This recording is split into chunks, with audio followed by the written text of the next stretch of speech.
Matchup we're doing today is fungal dwarves versus obsidian dwarves, and the league is doing this matchup currently. I'm sure lots of people have different thoughts on this. I think this is a matchup that obsidian dwarves can do okay, and are probably even favored a little bit, just because fungal dwarves is a faction that, just generally speaking, likes to have a big clump of units, and big clump of units is hard countered by volcanic blast.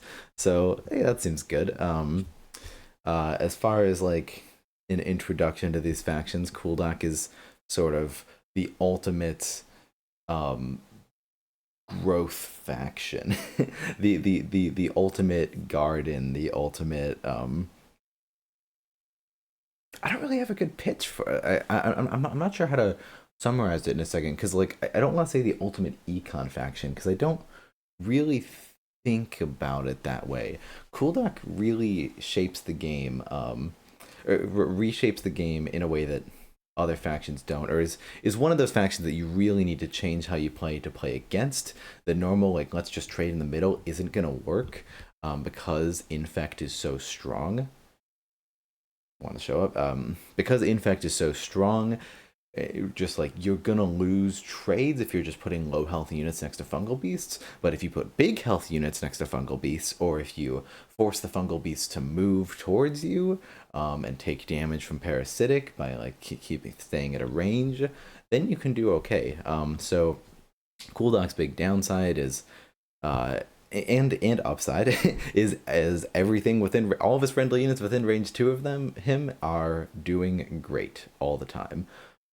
So whenever a unit dies within two, everything else gets boosted. So doing a ton of boosts, and that's great. Once we get three boosts on a carrier, it ruptures and turns into a beast, and beasts in fact to get more carriers. That basically explains the whole deck.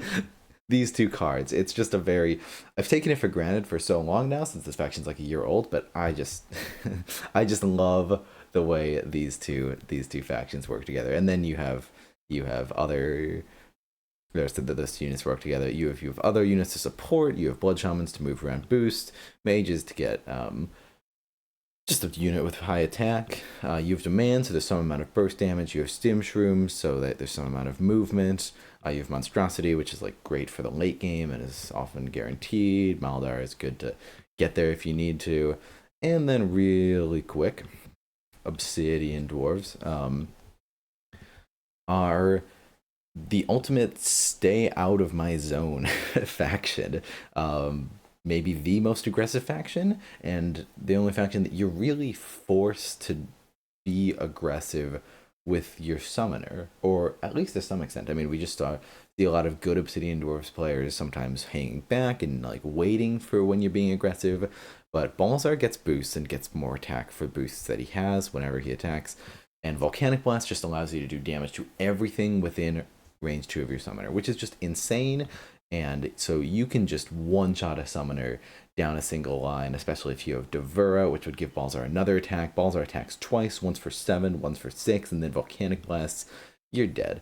But so if you can keep Balzar out of your space and he doesn't have any ways to heal, keep him at low health, then you'll be fine. But he's got ways to call guards in front of him. He's got willpower to get more boosts. He's got ways to just do extra damage with this Hellforged Axe, Hellforged Chains to surprise you. Demons will spawn off of an Ember unit to surprise you with an extra spot, get some more boosts with Oathsworn. So yeah, the whole deck just sort of centers around Balzar. And I think the Volcanic Blast, cool deck just has to play around that so much, that'll make it tough. But yeah, those are the factions, and let's get the game started here.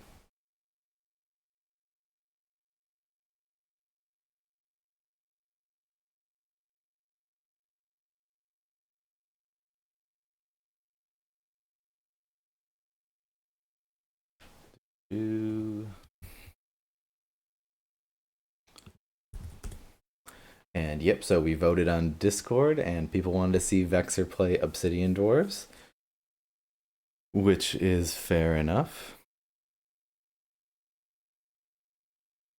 Let's get going. And so we are gonna play on an hour clock. So just a bit more than the 45 minutes. If a player passes the hour timer, if you go a full hour down your timer, you can finish out that turn, but after that, gotta concede the game. Is how we're playing it. So a bit more room to think than the 45 minutes. I think I'm more used to the 45 minutes, and but I think it's maybe like, I don't know. Maybe this would be bad for me, but like I'll think on a 45 minutes, but then like whenever games really need it, then take the extra 15 minutes. Like in it, like the game we played yesterday. If you're playing against Crimson Order, it's going to those last turns. That's when you really need those extra 15 minutes. But that might build bad habits for me if most of my games are 45 minutes, and now I'm getting used to that. But yeah, let's get started. And let me make a quick post about this as well.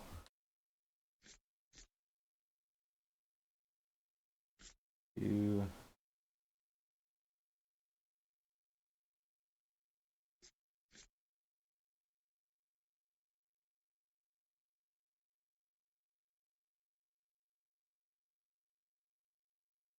all right. Let's see. So Balzar going first is definitely an advantage here. I think you want to get in my zone. Starting fungal setup is rough against Ball. I think you're right there. Though it is nice that it's not like, yeah, he's not gonna end up stealing that spot, which is interesting. And yeah, this is the only way for him to get a boost on Balzar. There's no unit he can attack, so I guess I'm gonna still get to steal that gate spot. Um, but yeah, we're gonna try to keep Balzar out of range so that a single volcanic blast will never totally boot me out of the game. That is gonna be our goal here. I wonder if we stim shrooms for early damage on Balzar here. Feels very silly, but like I kind of want to because they're gonna call the guard here. But we could stim shrooms up to there. Could do it. Is this quite the right size? There we go. Yep, that gate, I'm already sweating a little bit. Like, I think the way I like to play cool deck is discard early, discard fast, get it out there so you have stuff in your discards, so you have built up so you can get the engine churning. And Balzar isn't much of a late game faction, so I think that strategy will work great here. Thankfully for us. Occupying this spot could be kind of nice. No, we can't get there. I don't know what I'm talking about. I was thinking something with stim shrooms, but no. Do I want to consider getting in their face? What do we have? A single carrier over there. I could consider trying to infect something. Infecting in front of Balzar would be pretty good. I could put a beast. I mean, I could just do beast and carrier. Unfortunately, we didn't draw a gate or anything. I could just send a mage down to hit Balzar. Kind of a declaration of war. How many cards did they discard? Discarded 2. I think, yeah, so we want to keep him out of our face.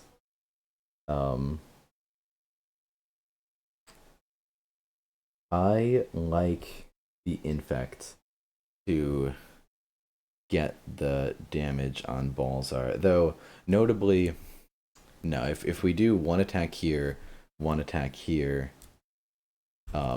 that's not gonna work unless we get the 3 for 3.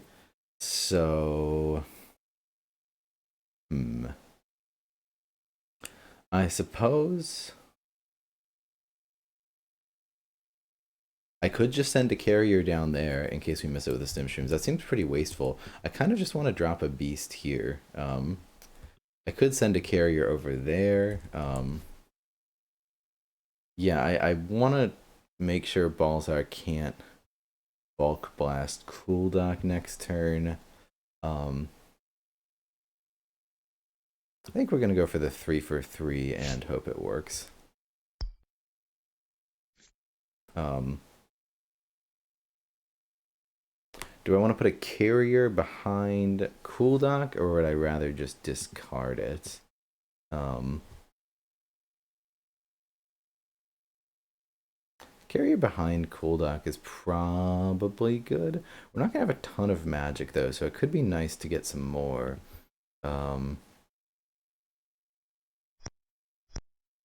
don't normally do a ton of stuff with like carriers behind, but we'll try it. So this 3-on-3 is huge right now. Very swingy whether we get this or not. Always check that we actually have the carrier in the pile. Not moving up with Cool Dock in case bad things happen to us. In case Balzar is able to like hit us too hard. I think that's fine. Yeah. I don't know. I'm playing around Volcanic Blast. Maybe I shouldn't be. Maybe we should accept it. That's unfortunate. That will set us on a worse pace for the game, but hopefully we will survive. Beast going down to 4, not good. So yeah, took a gamble, didn't pay off. Wonder if we play Release the Spores here. Or I wonder if we discard it. I mean, normally I would never. Oh, interesting. I could have actually held. I could have not played this carrier to hold it in case we wanted to release the spores. I'm gonna do a hot take and I'm gonna discard it. And their next card was release spores, so I feel somewhat vindicated. We are gonna about to have a really tough time getting started this match. I really hope one of these beasts lives. Otherwise, we're in a little bit of doo doo. Um, just because we do not have units right now.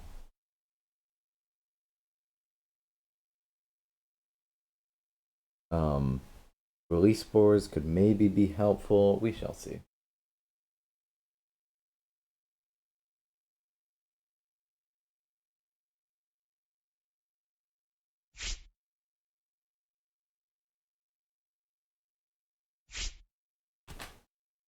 Doesn't feel good when we go for a risk and it doesn't pay off.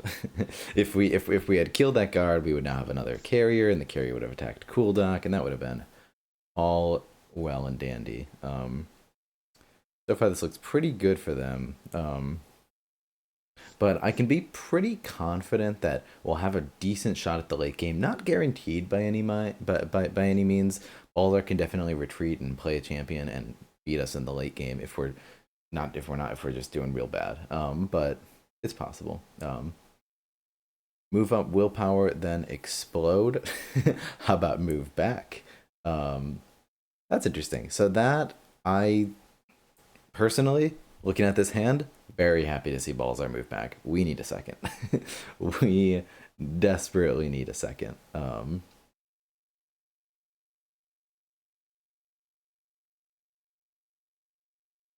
Yeah, I normally would never put carriers behind Cool Dock. It's just like sort of how I've grown to play him. It's just like it's just not good because it means it's just hard to find a way to like get the carriers out unless like you have a plan, like something like this where it's would actually work. Like 2 moves for fungal dwarves is so much to have to do to just get a carrier in there, but I've seen Aaron and Prophet do like just the garden behind Cool Duck, so and it seems to work for them. So I want to try it a bit more. This is nice. We can probably have our shaman trade with that warrior. They might even miss this 6-on-4.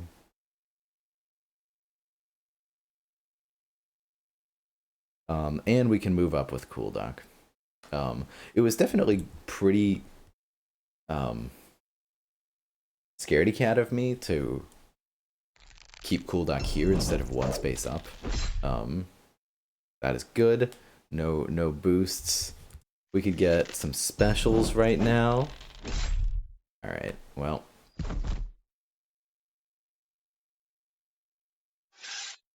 Now Balzar is getting in there. But yeah, I was playing around Volcanic Blast by not getting Cool Duck into Volcanic Blast range, but it's pretty pretty ridiculous. Like if it, like that's very likely not going to be an actual threat. And yeah, if we had Cool Duck one space above, then this carrier could pop off. Do. Yeah, I'm not seeing too much.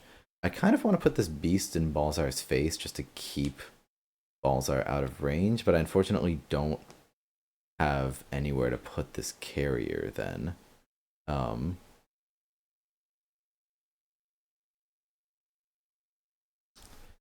Um, yeah, we just can't get the carrier all the way. Shaman to here would be nice. How many carriers we have in the pile right now? Two. Probably want to hold this release spores, especially if it looks like Vexer is willing to play more of an econ game here.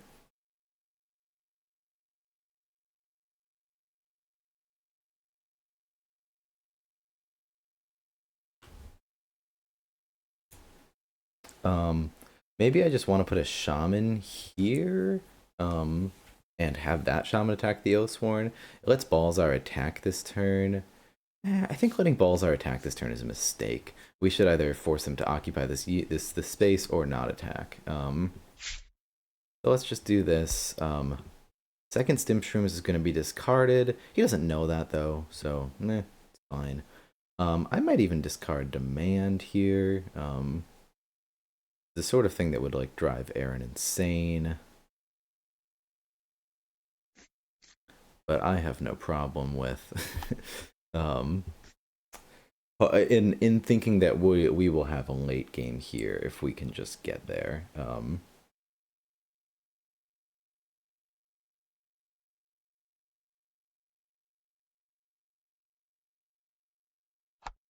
Because we need some actual hands. But he is playing it pretty slow, which could be bad for us. Plus, he's at 7, so Demand could be like very useful sometime soon to like really beat up on a champion. So I might want to hold it.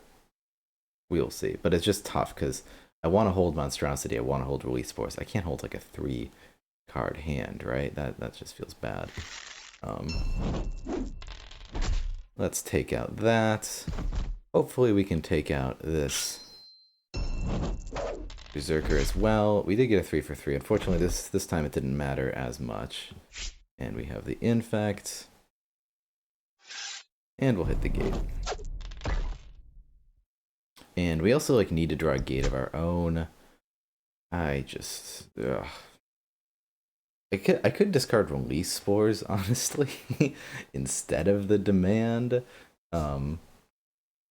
I don't know. Like, I cannot hold 3 cards here. We need a gate. We're playing against Obsidian Dwarves.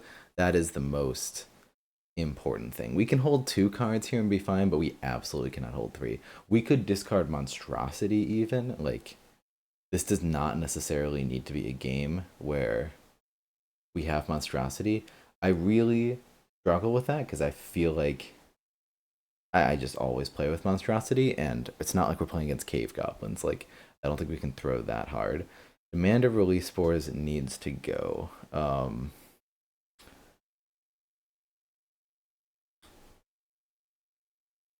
going to hold Demand. I'm going to discard Release Spores. Feels wild. Feels crazy. Just like, am I going to be able to use Demand next turn, though? There's a decent chance I'm not. Like, I'm just looking at this board and like what I can expect to have. Especially since I'm discarding Stim Shrooms. Maybe I should hold Stim Shrooms so I can get this carrier out and then Demand on that. It's a pretty tough decision. I could hold Demand and Stim Shrooms, and Stim Shrooms is my plan to get this carrier out, get it, hopefully somehow we get one more boost on it, and then we can Demand on it.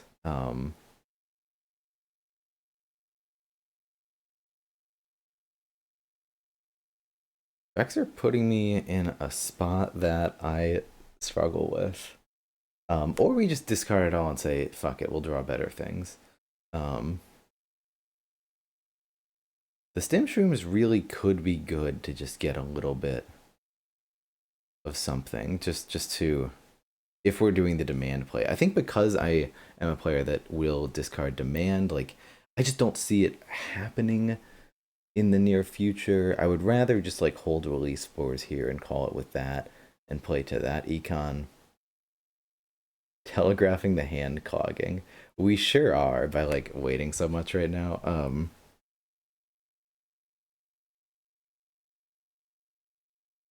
Do we hold stim shrooms and demand? Aaron would hold all three. Aaron, I think Aaron would hold this entire hand, which I would like super disagree with against Balzar. Maybe against Balzar he would not.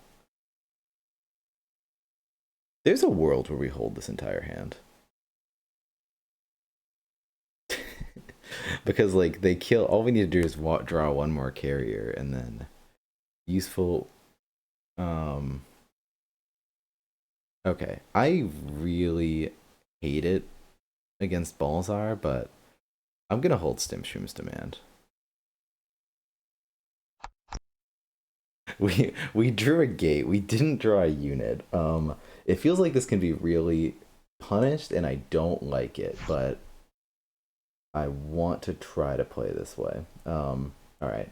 So no Volker. I was like thinking about if we'd have like a Volker up there or something. Absolutely punished. Well, we drew the gate, so that's like actually very good for us. Holding Stimshrooms is something I almost never do.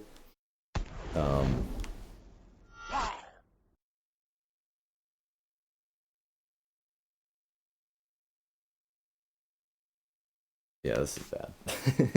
If that shaman lives, maybe we will do okay.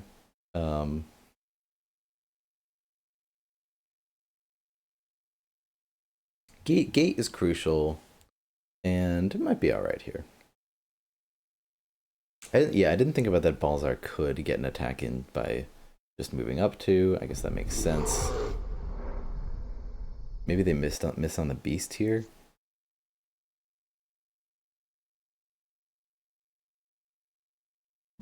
God, I just really want a carrier in hand. I would have been much more comfortable just like dumping that entire hand. Holding, yeah, I don't know.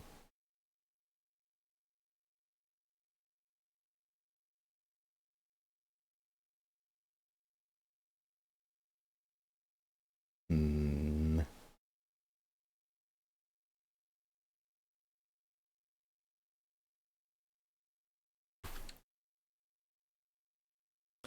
And there's the, I don't know. There's the struggle of like the way I'm comfortable playing versus like pushing myself because I know I could be better, but I'm gonna make more mistakes if I try to if I try to do that. Do you wonder if the attack was a response to the long discard decision? He definitely knows what that means. When he sees the long discard and he sees me hold card, I mean he knows it's clogged. He knows it's clogged, but Balzar moving up is also just a standard Balzar thing.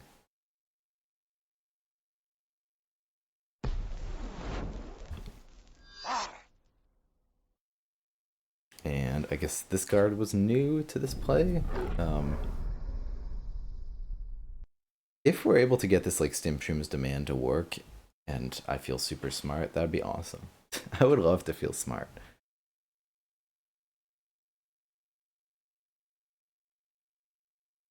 Because looking at it, if they clear these units, Stimshroom demanding this right here would be good for us. It's just normally I'm scared of holding cards because I guess yeah the upside to holding cards is if you're good and you're able to use them, that's good. The downside to holding cards is if you hold them and then you're still not able to use them next turn, well, that's worse than if you had just discarded them. So that is the scary we are facing. And we're gonna keep holding monstrosity just because I cannot fathom a world in which I do not that creative. Yeah, re-roll that. Nah, you should have re-rolled it. You rolled a special.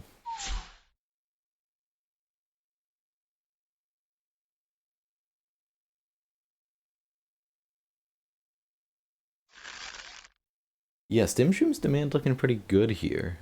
Especially, are they not gonna call anything adjacent? Because they moved that guard there. They already, was that a call? That guard to there? Discard looking good. Nothing adjacent to Balzar. Fascinating. We could drop a gate next to him, but that'd be dumb. um, would be stupid. Okay, the problem here is like I don't want to lose. um, I want to go here and place a gate here. But that is um it's vulnerable, but also we just don't want both of our gates like in the same line. That is bad. Um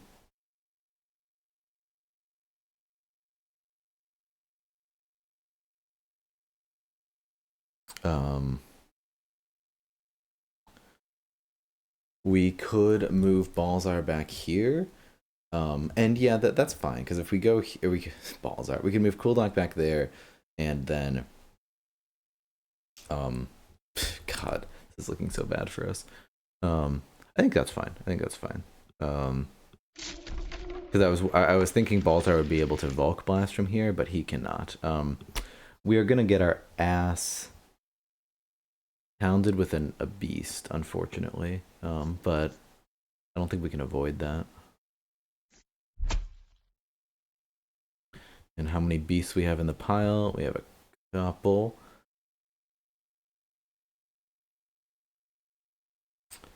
Yep, and then I'm thinking gate. I mean, he's on this side, so maybe gate over here, but I mean, we could put gate here to like get in their way. The thing is, I know Balzar. I know I do not want both of my gates within volcanic blast range. I know that will bite me. So we are going to accept that the beast can hit me, and hope it's not for that much.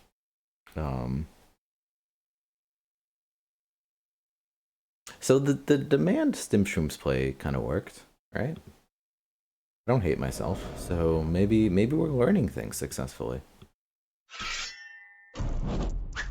Our attacks suck this turn. It'd be great if we had anything else to do.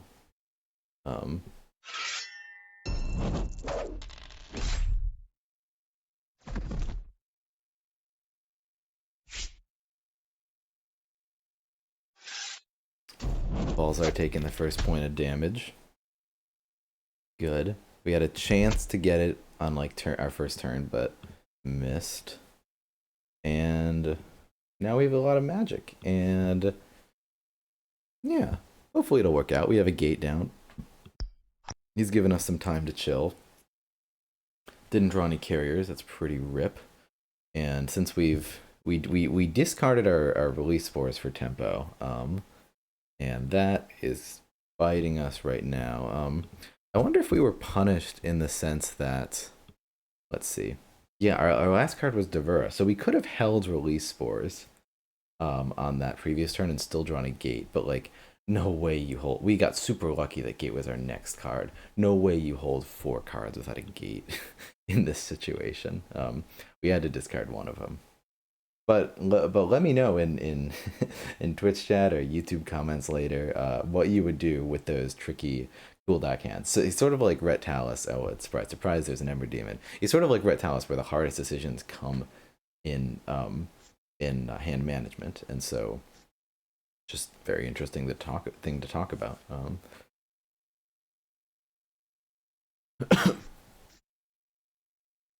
He's playing it very patiently, which should have held Thune. I don't think I'm gonna against Balzar. Thune is mid. Vexer is very good, has very good econ sense. And I think that is like a lot of times I sort of rely on that, like playing to econ will let me win a game. Vexer is pushing me in that way. I feel like because right now he's winning econ. So, and this is a matchup where it's much easier for Fungal Dwarves to win econ. So, like, I can't just sit here and discard whatever I want willy-nilly. Like, he knows when to retreat, when to regroup, when to, like, when he's ahead, when he's behind. He has a much better sense than I do. So um we yeah, we're really got to push to be thinking about where we are economically. I guess we could analyze here. So, like, deck wise, we have three more cards, but his board, just Divert alone, in my eyes, defines this board. I mean, I guess if you're counting the technical value, then, like, these units kind of just counteract these three, and then there's a Devura sitting there, but then we have like three more magic here, so he's only up by two. So, like, maybe technically it's only a slight advantage on his side, but um, especially for fungal dwarves, just have not set up any sort of fungus at this point. Any sort of anything is bad. Is bad. Very, very bad.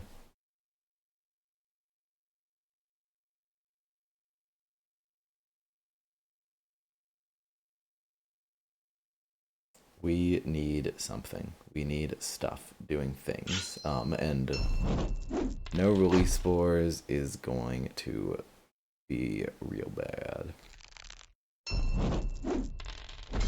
Oh wow, is he going for dice on cool duck?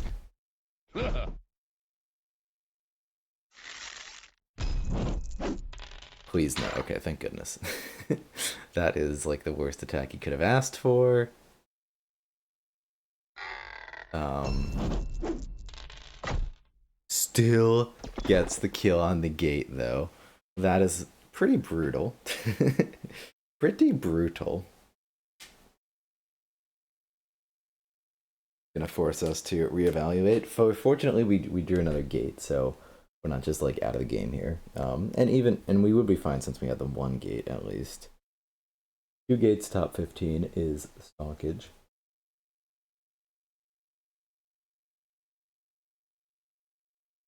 Wonder if he pulls something here. I feel like you have to, right? But then you have to pull here because you don't really want to pull here to get infected. I'd probably go for the infect over the thing. Interesting. Just doing. So he was hoping if that first attack had not totally whiffed for him, he could have Volk blasted and then shot on Cooldock for some amount of dice. That would have been good. But he's thinking, just get this beast out of here. Cooldock doesn't have anything on me. And he would be right if he was thinking that, hypothetically.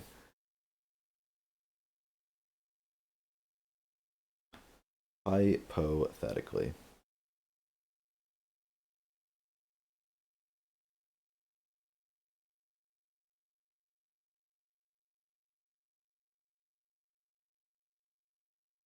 Thankfully, we maybe get a downturn where Balzar doesn't have a ton of boosts. Hopefully, we can ride that advantage a little bit.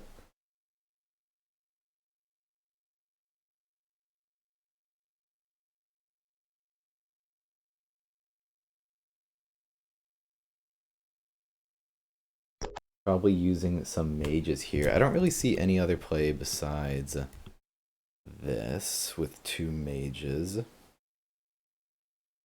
And then, I mean, the question is, where does the gate go? And that could change things, but we could put the gate here, but I'd rather put the gate here to block Dever from being able to shoot that mage. Um, that seems fine. And we have another gate we can draw too. And I guess we discard the shaman, because what are we going to do? Play it? Okay. Okay, I mean, I could think for another second, but I don't know. I mean, I could not attack Balzar and like put a gate in his face or something. Um, if he has like the willpower and whatnot to like blow up in our face right now, that could be very bad. How many cards did he held? He held 3. That's a little bit scary, but he would have played willpower last turn. But of course, he could draw it right now. What does our deck look like? Still got 3 carriers, 3 beasts. Need to get that stuff out there.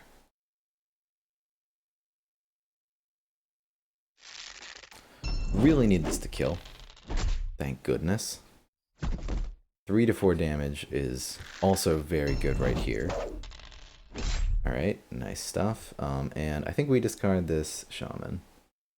Got some more, and find that next gate will be helpful. And we have Monstro to be like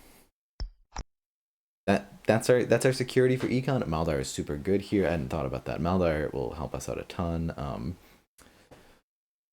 Monstro is our insurance policy for winning econ. Unfortunately, we didn't draw demand on the turn they got Volcor down. Hopefully we can stop Volcor from being an absolute beast. But yeah, he's doing the play champs against Fungal Door strategy, and he is doing it very effectively. He's so good, this game.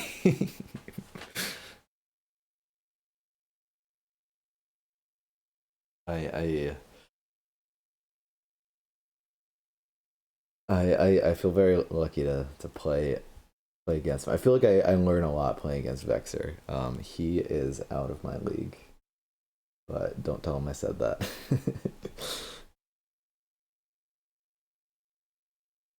Does Devura proc on a unit? No, you can proc after a gate. You'll beat him someday. We need a counter, like Colby had. Eventually, we need a counter in the corner of, like, what it's probably like Vexer 5, Ben 0 or something at this point. We'll beat him someday. We've had a few like games, like matchups that were favored towards us, and like games that were favored towards us and failed. We'll beat him someday. We'll beat him someday. Surely, if we do all 5 league matchups this season, surely something will stick.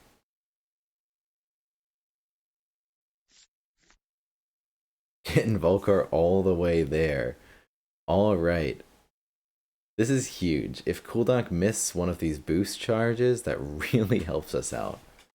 He's afraid. He's afraid.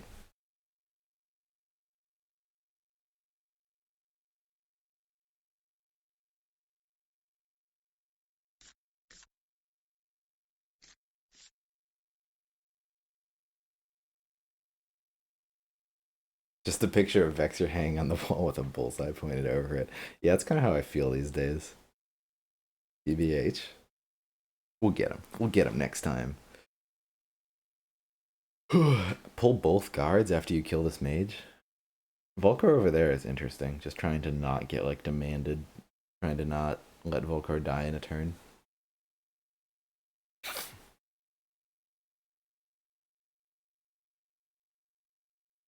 Hopefully this mage lives. We're at the point we're at a point in our life where if a unit sticks, we are happy. Uh-oh.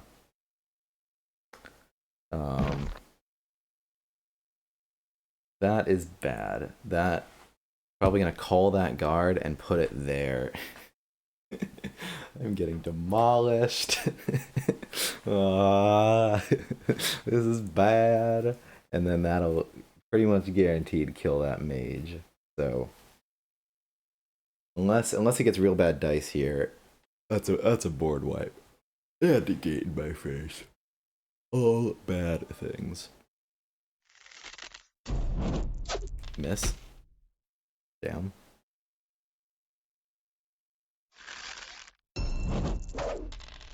Oh my goodness. Oh, plus an additional 2 dice on cooldock. Alright, if this misses, that would be huge. Damn. Like, game-winningly huge if that had missed. And that's where balls are where really just mess you out. Like, that had missed, we, like, hypothetically, if we had demand, that could just be game. Could just be game. Now we're gonna call that one instead of the other guard. I guess that makes sense. And now there is no staying out of Volk Blast range. We are in trouble.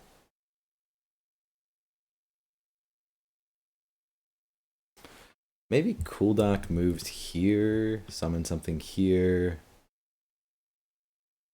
Something to there. Something to beast kills carrier Maldar.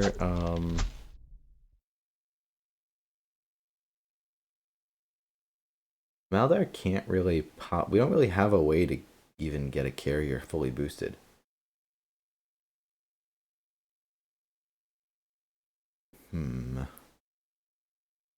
At least spores would be good. It just sucks so much that we have no way to stop the Volk Blast, but like to really even keep Cooldock out of the Volk Blast range right now. Which is why I kind of just want to like get over here and just be like, whatever, like, because then we can put a unit here and that unit will help boost our engine, but we are just not even getting started here.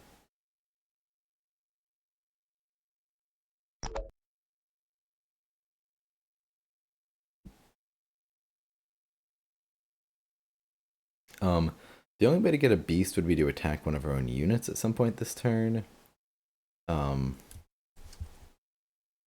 We could move Cooldock here and then infect there. Volcor is a problem. What if we stay out of the Volcor zone for another turn? Beast there.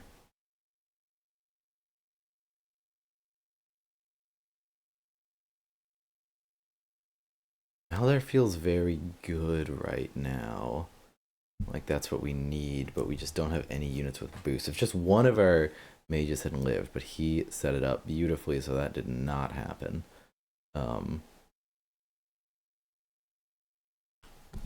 Okay, what are our outs? What's our win condition? I don't want a beast to one shot Volcor.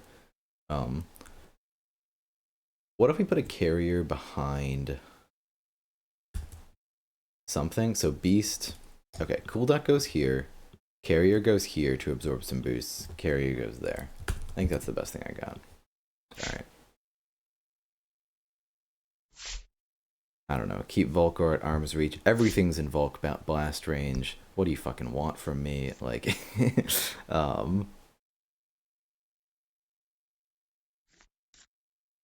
we're well past the hoping we can play around Volk blast territory. Do we go for the 3 for 3? I think we do. I think we are behind enough that that sort of risk we are totally willing to take. 3 for 3. Though, does it really matter? Like, does it really matter if we get these 2 dice on Cooldock right now? On Volcor right now? Or should we just guarantee this? The 2 damage on Volcor probably doesn't matter that much. It could matter, though. You don't know me. Do we? Please tell me. Yeah, we have carriers in the pile, right? Yeah. It could matter, though. I don't think... I mean, we should take this risk, but it's just so bad for us if we miss right now that I'm not.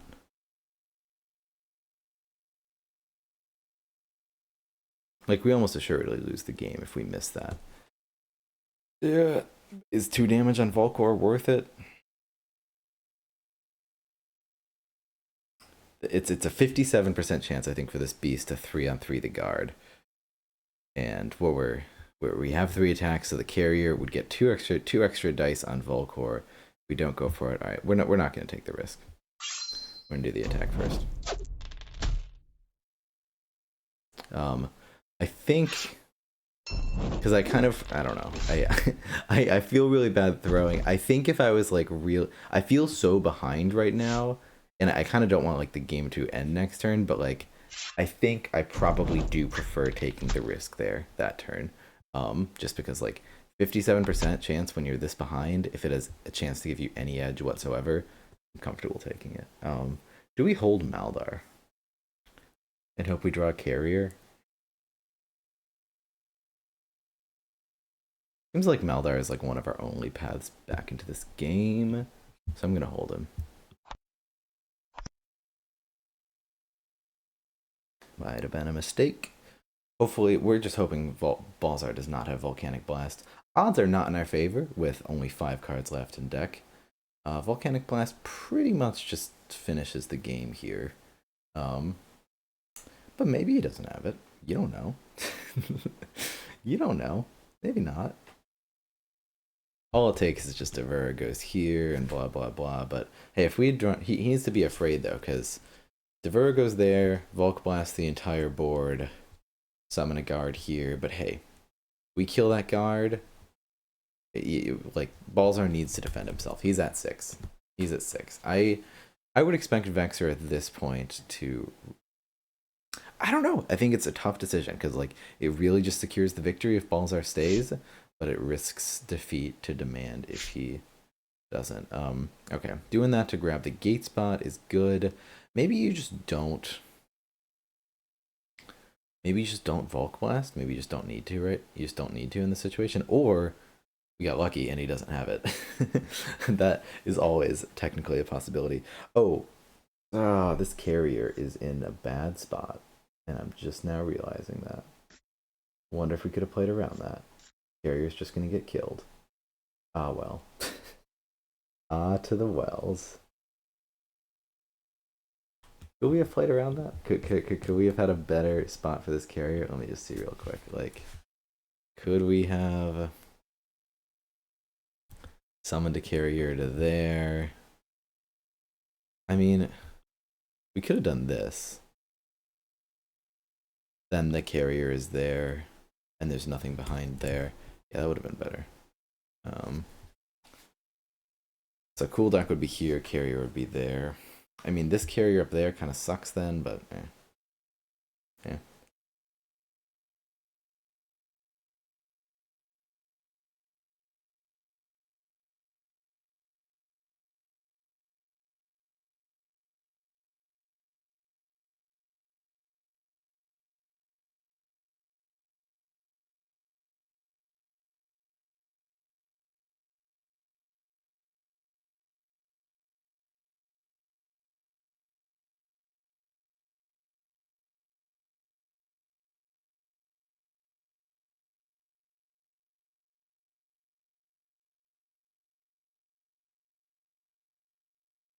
Do.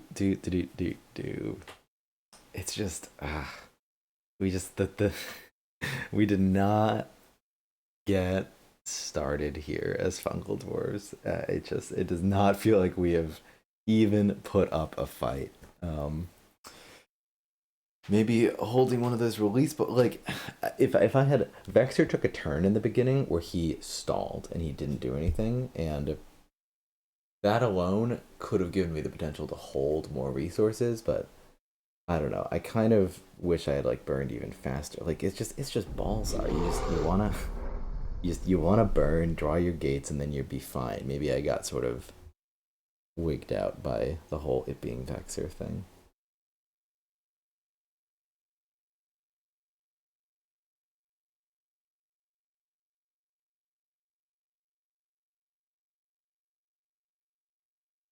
Willpower almost certainly. These two carriers were such a bad decision. Yeah, because he just kills all my units without the Volk Blast, so like, why would you bother? I was just not thinking about Devura. Not a good play. Not a good play.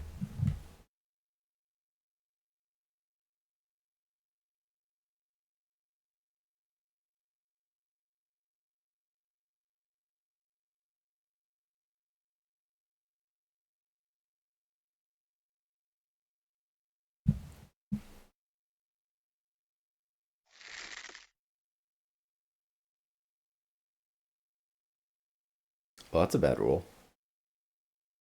Looks like you gotta re-roll that, you stupid idiot. Hey, okay. That's good. No boost for you.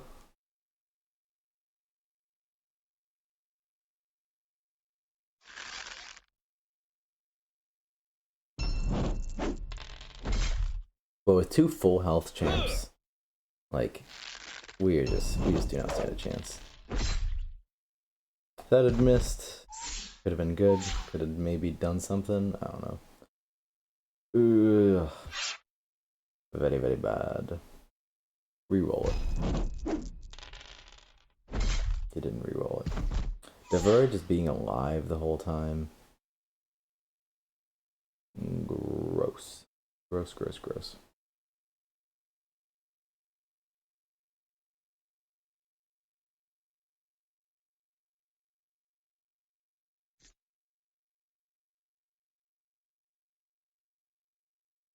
Volcor is gonna close in on us slowly but surely. Everything about it is bad.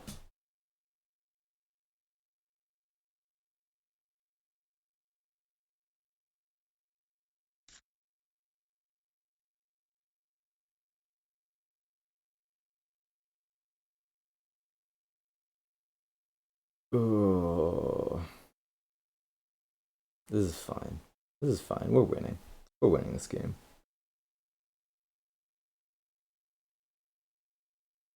Literally winning this game right now. 2 more boosts and we'd have a Monstro. Even if we had a Monstro, I think we'd still be losing. I think we would still lose this game. That'd be crazy if somehow I had a buffed Monstro here that he didn't expect, and then we won and claimed all of the fame. What a beautiful world that would be. I think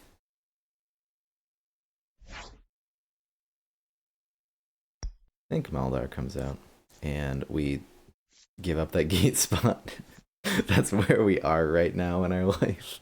Is we're giving up that gate spot. Yeah, that's where we are in our life. Hey, this beast has 5 boosts. That's gotta count for something, right? Oh my god.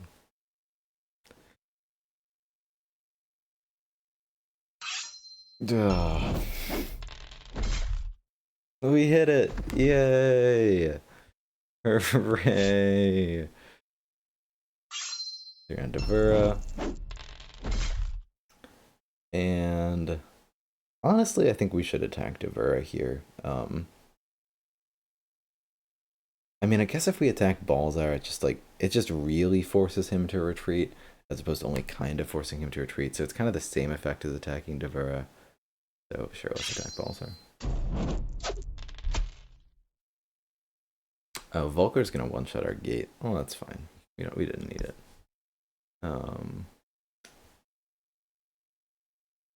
Okay, what hand is potentially even any good for us right now? Do we have another beast? We do. I think the beast is gone then. Keep the mage in just some hopes that that does anything for us. We could keep the beast instead, or we could just discard all. And then we have beast plus shaman. I kind of like to keep the mage just in case, like, I don't know, there's not, he exposes himself for a demand play, but he's not going to do that. Ideally, we draw a beast plus a shaman. We're not going to have the summon spots for that. We're going to have like 1 summon spot.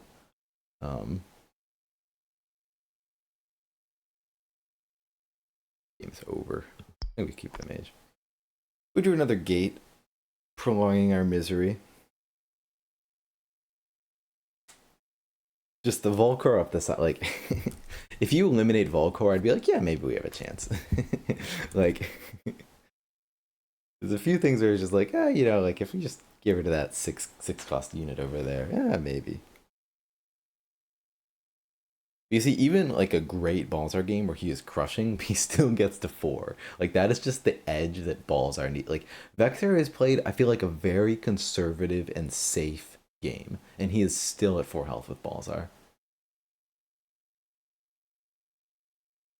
Mage for the Hail Mary 4 dice. Yeah, Mage plus I mean, I think he is going to play super safe right now. Balzar is now at 4. We damaged him there just to make him be like, just gotta get out of there. I think he's gonna. I don't know how he's gonna do. Like if he had a gate, I'm sure he'd be comfortable putting in front of it. The plan is now for Volcor and this gate to just finish me off.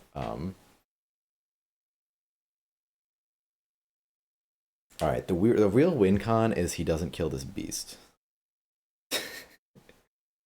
I wonder if there's a world where we somehow protected this beast by keeping Cooldock here to tank the 7 damage from Volcor. Hey, if that's what's killing the beast, that can miss. Like that's a world where we have an in this game.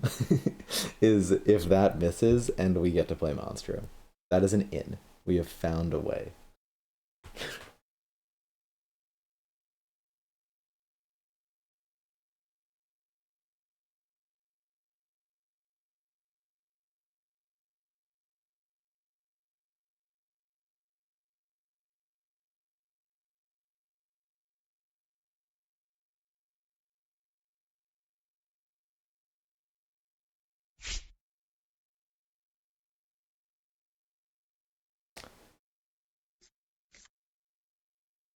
Volcor just saying bye bye gate. I don't have a problem with that. Is in fact falling right into my trap, you fool.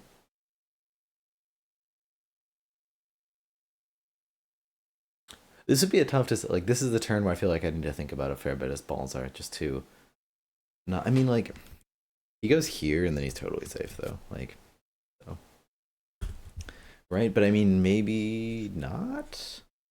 Maybe yeah. Demand kill Devura, Mage Tax Balzar. So maybe it feels like you need two things in front of Balzar to be like absolutely safe. He goes here. Is he totally safe? Yeah. Right. He goes there. There's absolutely nothing I can do. That's got to be the play then, right?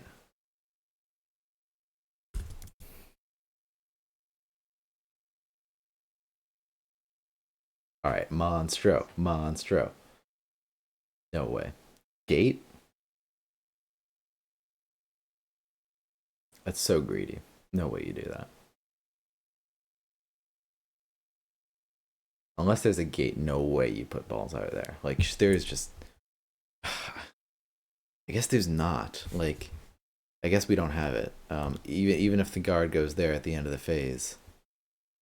Um I was thinking Maldar here, demand plus a mage, but where does that mage come from? Oh, it could come from here. Okay, okay. Yeah, Maldar plus Cooldock plus mage. We demand on Maldar. Mage kills. But if you go here, you're safe.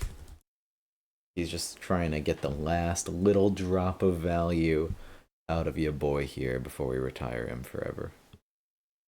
No way you do that. You are throwing. Must be missing something. No way you go there. Unless there's a gate. But like, you wouldn't. No way you go there. Unless you can you, is the idea to kill Maldar? That's not happening. Oh, especially, no, if he kills this gate, he's fine, I guess. Or no, but for all he knows, I might have another stim shroom. So if he killed that gate, I wouldn't have a way to get the mage in. But he doesn't know that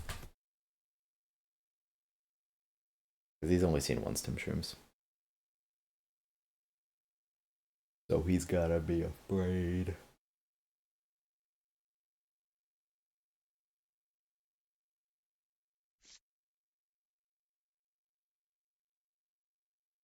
Move Volcor back 2 spaces.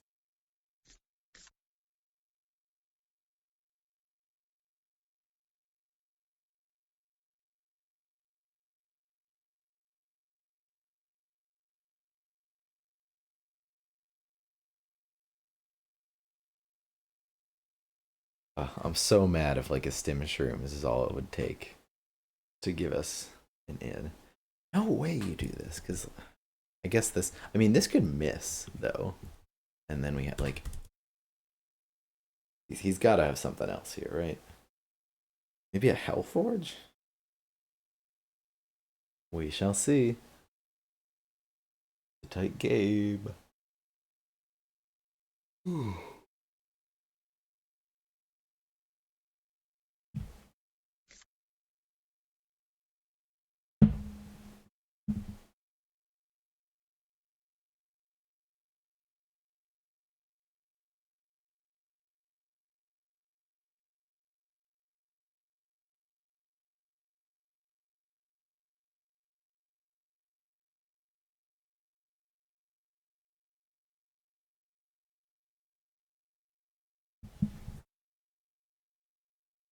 Doopa doopa doopa doopa doo.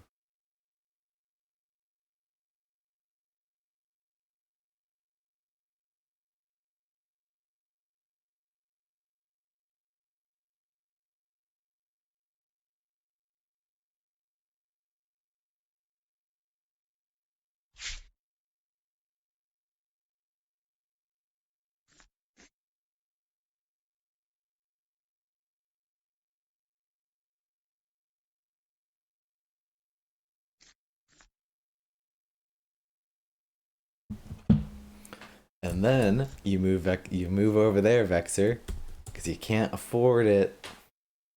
Can't do it. Nuh-uh. Too risky. Too risky, Vexer. All right.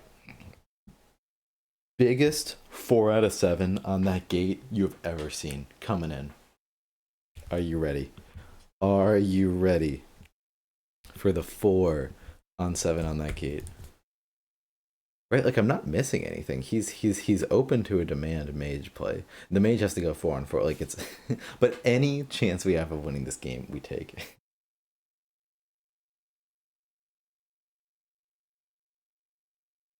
It's a tough turn. This seems like one of the toughest turns, and I'm shocked he's being greedy about it.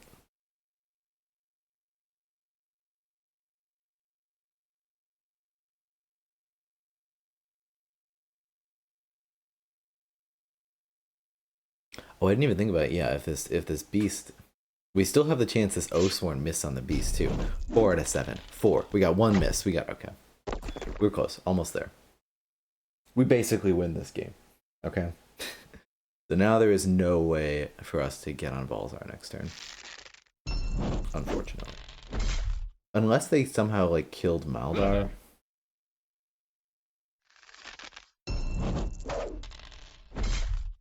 You know. Yup. Very sad. Miss? Damn. That would have been a little bit nice. Ugh. If we could just get a mage here, we could go for the 4 for 4. Very sad. Much sad. That's okay.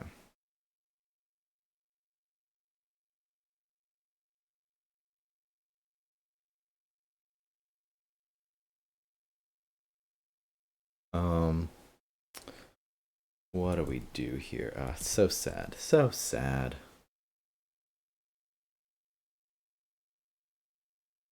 So sad. So sad. It's so sad. Um, thinking just Maldar plus a mage. They done both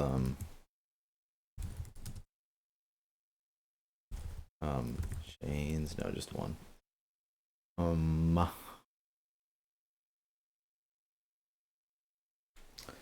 Is there any like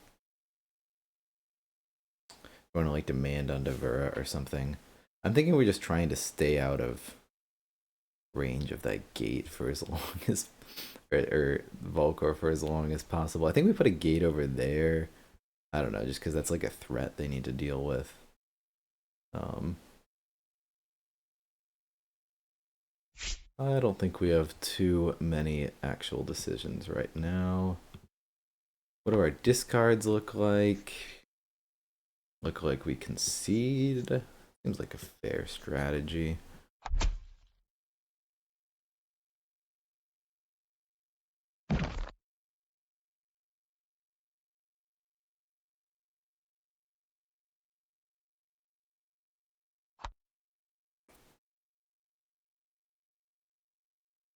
We could keep Cooldock there and force him to go for Cooldock or the gate. So if they go for Cooldock, we'll have a gate next turn. I don't think that's reasonable though, because then they could just occupy it. We're gonna be at 2 magic, and then we discard the shaman. We go to 3.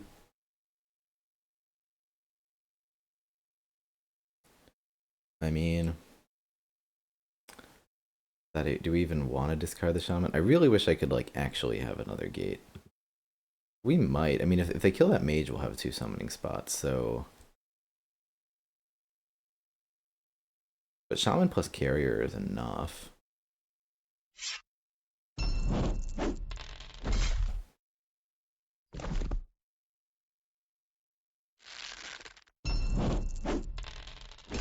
We don't need to be able to play a beast next turn. But we might not draw. We're going to draw either the shaman or the carrier, though, right? Like, we don't really need to go to 3 for anything, do we? Yeah, okay. Okay.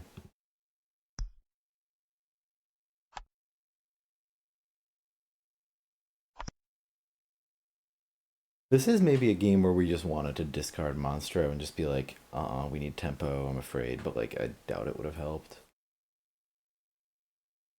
And hey, if they had missed, they got 1 out of 3. If they had gotten 0 out of 3, we would have had a Monstro this turn.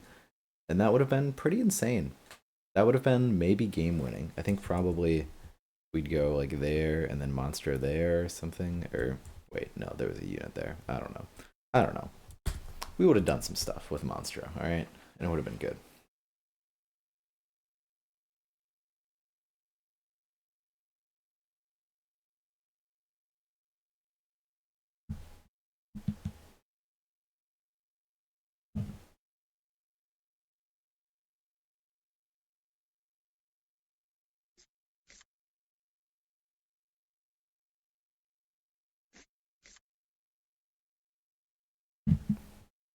Balzar is afraid.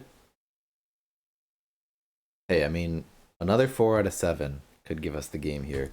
No, because Kuldak isn't in demand range of a mage. Very sadly. Plus, they could just call the guard if this missed. You going for my gate? Seems greedy. Smells like greed.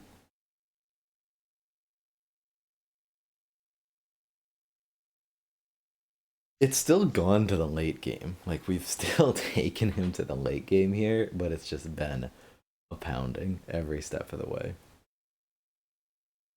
Again, if Volkor was just dead, if Volkor just died, we'd have it like maybe. Volkor just like stubbed his toe and ran away. You're doing great. It's so funny. Volkor is holding 2 axes, but you only get to see one of them in the card art. I find that just very amusing. Same. I want like a gamer's edition of Summoner Wars that has just the card art and maybe like health card art, and then like in the tippy corner, cost health attack, and doesn't display abilities. Or maybe you could say the name of the ability.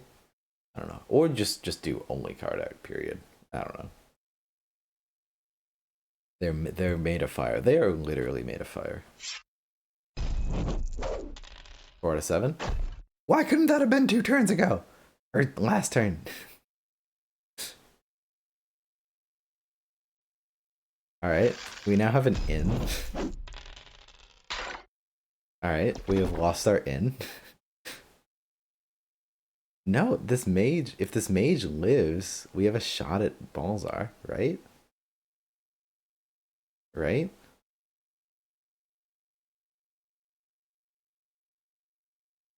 This is the part where Vexer regrets his life choices and realizes that secretly I've been ahead this whole time. Didn't look like I was, but oh boy, I was just waiting. No, the chains kills the mage. Ah well. Ah well. I'm surprised. Was that? Did Devura not attack? Did Devura attack and miss? We've only got 1 attack. This mage can live. I'm not gonna look back. Volkor attacks and Balzar attacked. Why didn't Devura just attack? Oh, Devura didn't have the boost yet. Oh, we had a chance. We had a chance up until then. There was a world. Not a very likely world, but there was a world.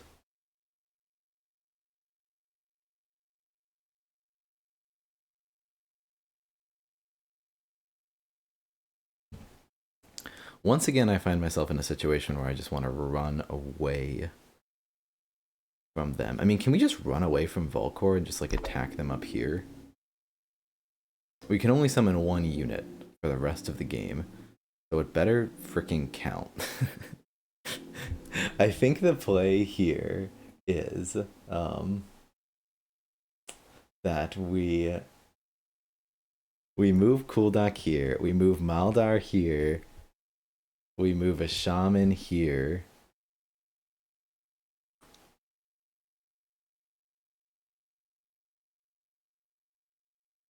And we pray. Oh, he has 5 cards left. I thought he had 1 card left and 5 magic. For some reason I thought he had 1 card left. Okay. Well, this in that case it is absolutely over. But you never know. You never know. Do we want to just play demand on something this turn since we're not going to get another chance to summon anything? Sure. Do we want to kill the Hellforge? I mean, it's kind of nice to block their gates. I mean, I could just, like, kill that gate. Yeah.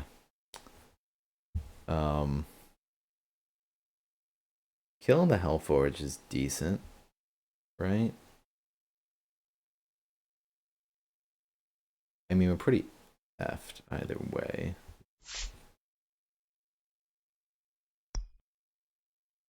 No, I think killing both of these units is more impactful than that. Since, I mean, I could have Kuldak kill this, Maldar. I mean, I could leave Maldar here. I could have Maldar kill the demon, right? Because then Volcor, something else needs to kill this gate. I mean, I guess any unit kills that gate. They're probably chilling.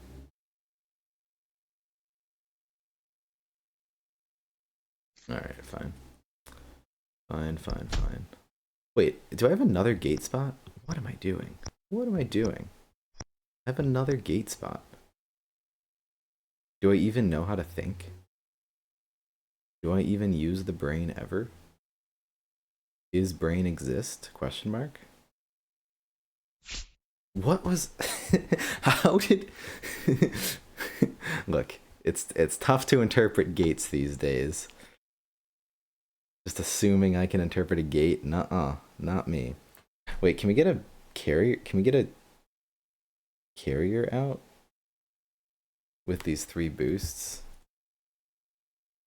A beast out, I mean? I think we could.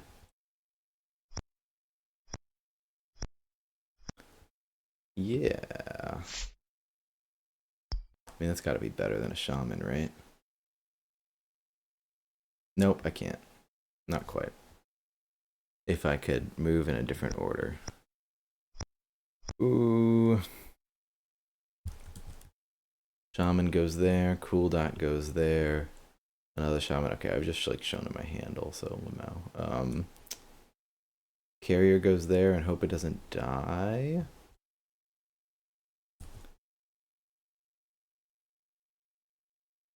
I mean, might as well. It's a shame I can't get boosts on this carrier somehow. Just no way. So close to be able to though. Really is a shame. What if Kuldak went here and he put the boost on Kuldak? Just a shame. Just a shame. Alright.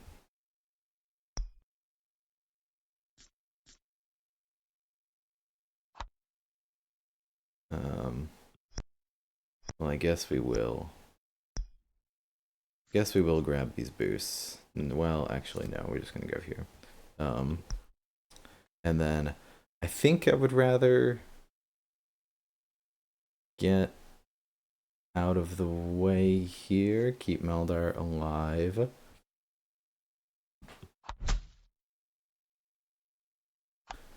And I don't know. We'll keep demand in case it happens.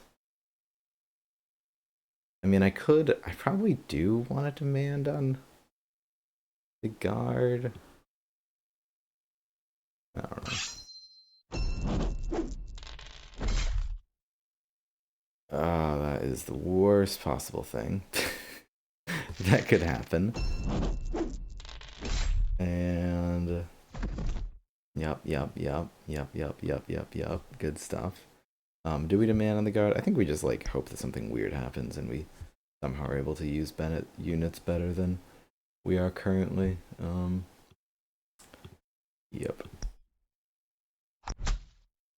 But yeah, in all reality, we need like a stroke of lightning.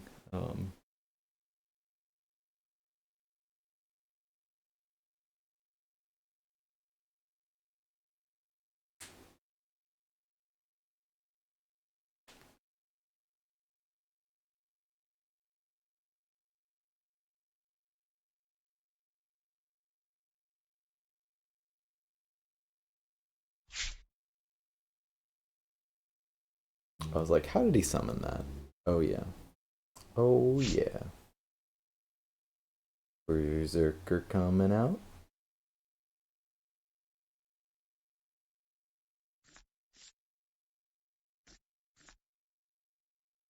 All right. I mean, we're chilling. We basically win.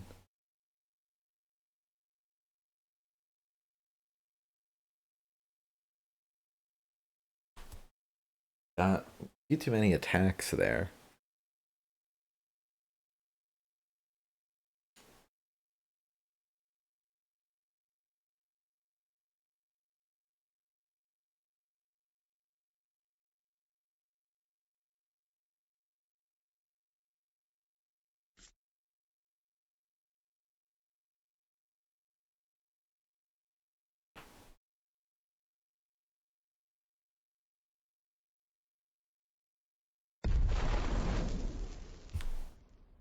Axe in it. Hoping to kill the gate and the shaman in one swoop. I like it. If he misses on the wild swing, then he's forced to spend 2 attacks over here, and we only get 1 attack over here. Would be good.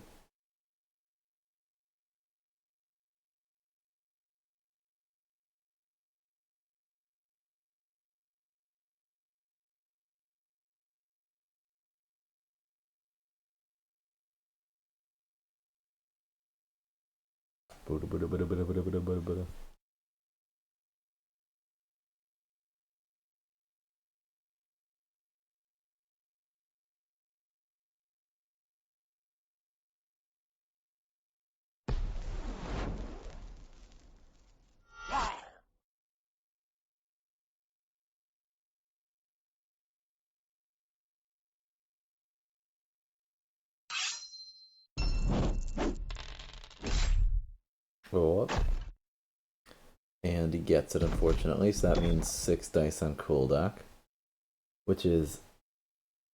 I prefer there to be less dice on cool deck.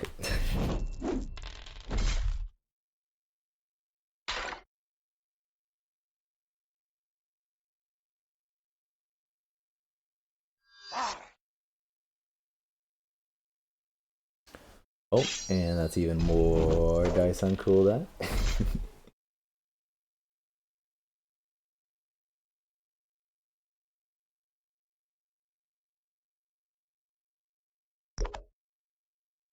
Alright, alright. What if we use Maldar as a meat shield? I'm just gonna sort of hope that we exist in a world where I don't need to deal with Volcor ever. And try to get this Berserker down sooner rather than later. Yeah, this is totally a game of Summoner Wars that totally still going. 100%. Lit. Gaming. And E. 2 damage is nice. And we'll keep it up. I think just a few steps away from a W.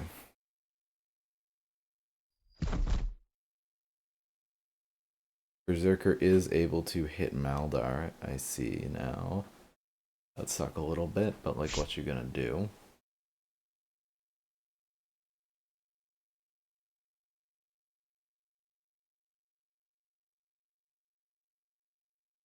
Just hoping there was some world where like we got to like chase coolback up that way or something silly, something real goofy. Elforge is in fact kind of bonko.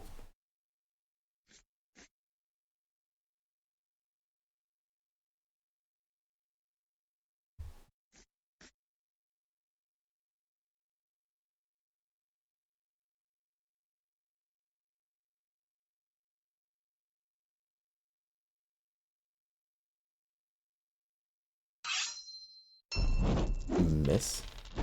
Yeah. Gonna need you to miss Maldar though. That is critical. Alright. We basically win at this point. No, because Maldar still dies. Yeah, well if Maldar didn't just die, I think we would win. I think that'd be pretty obvious W.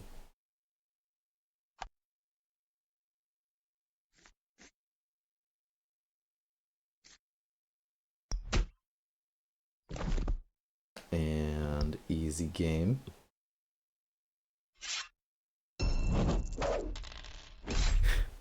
There's like there's no world. Like, let's say this Oathsworn continues to miss. Can we just like chase Balzar around the field? No, the Berserker can attack us. And he has another card. That's not fair.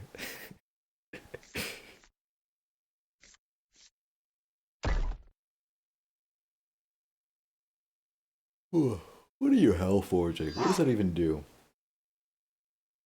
Oh, this didn't have reach. Oh, it didn't have chains before, but now it does. Good, good. And that's game. That is game. So mean. I know, he's just a bully, right? Like, what's going on? What's this guy trying to prove? Alright, we will join chat in just a second here. Testing my audio. And there he is. Hello, hello. Hey, hello. Good game. Yeah. more like a stomp, but thank you anyways.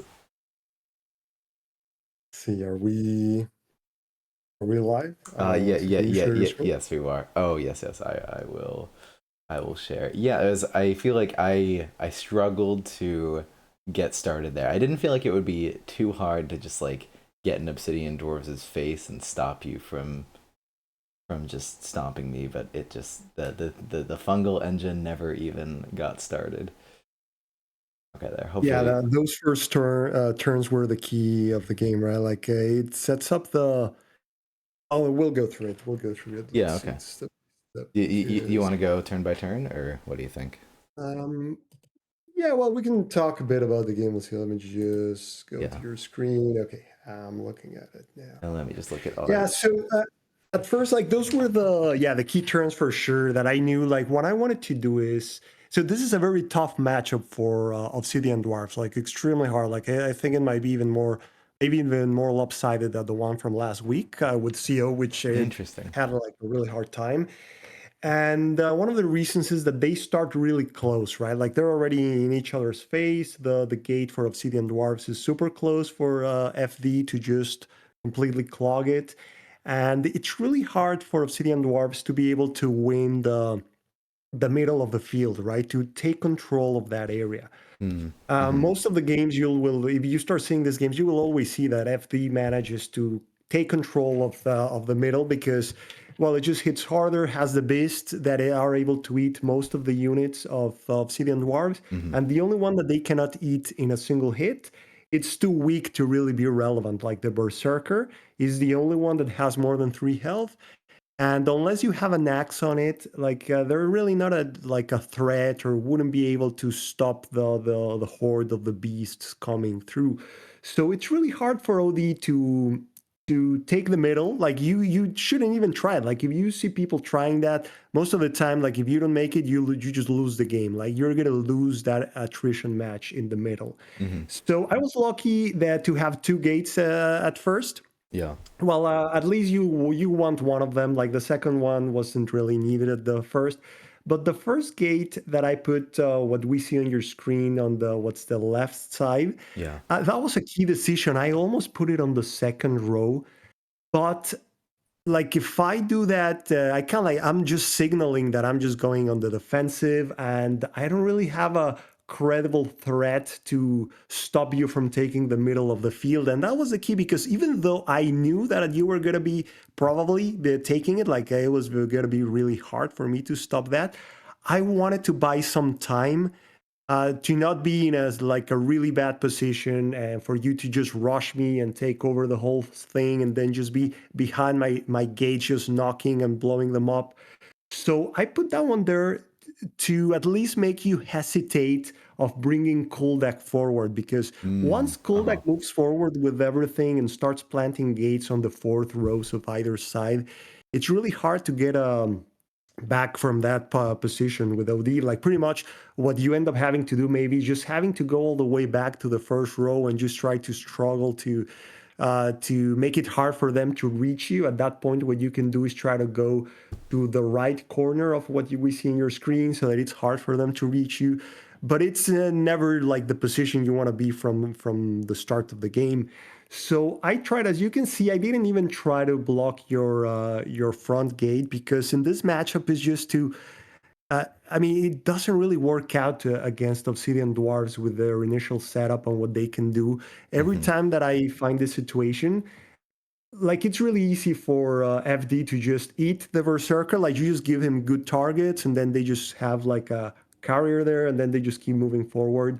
Yeah. So I thought, you know what? Instead, I'm gonna just try to defend my front gate, my front position, to at least be able to buy some time. I knew like it was gonna be unlikely that I was gonna be able to take control of the front, but in this case, I kind of was able to do that for two reasons. One of them looks like my gate on the left side did kind of maybe make you hesitate a little bit, or It you didn't did. have a It gate at the certainly did. beginning. Yeah.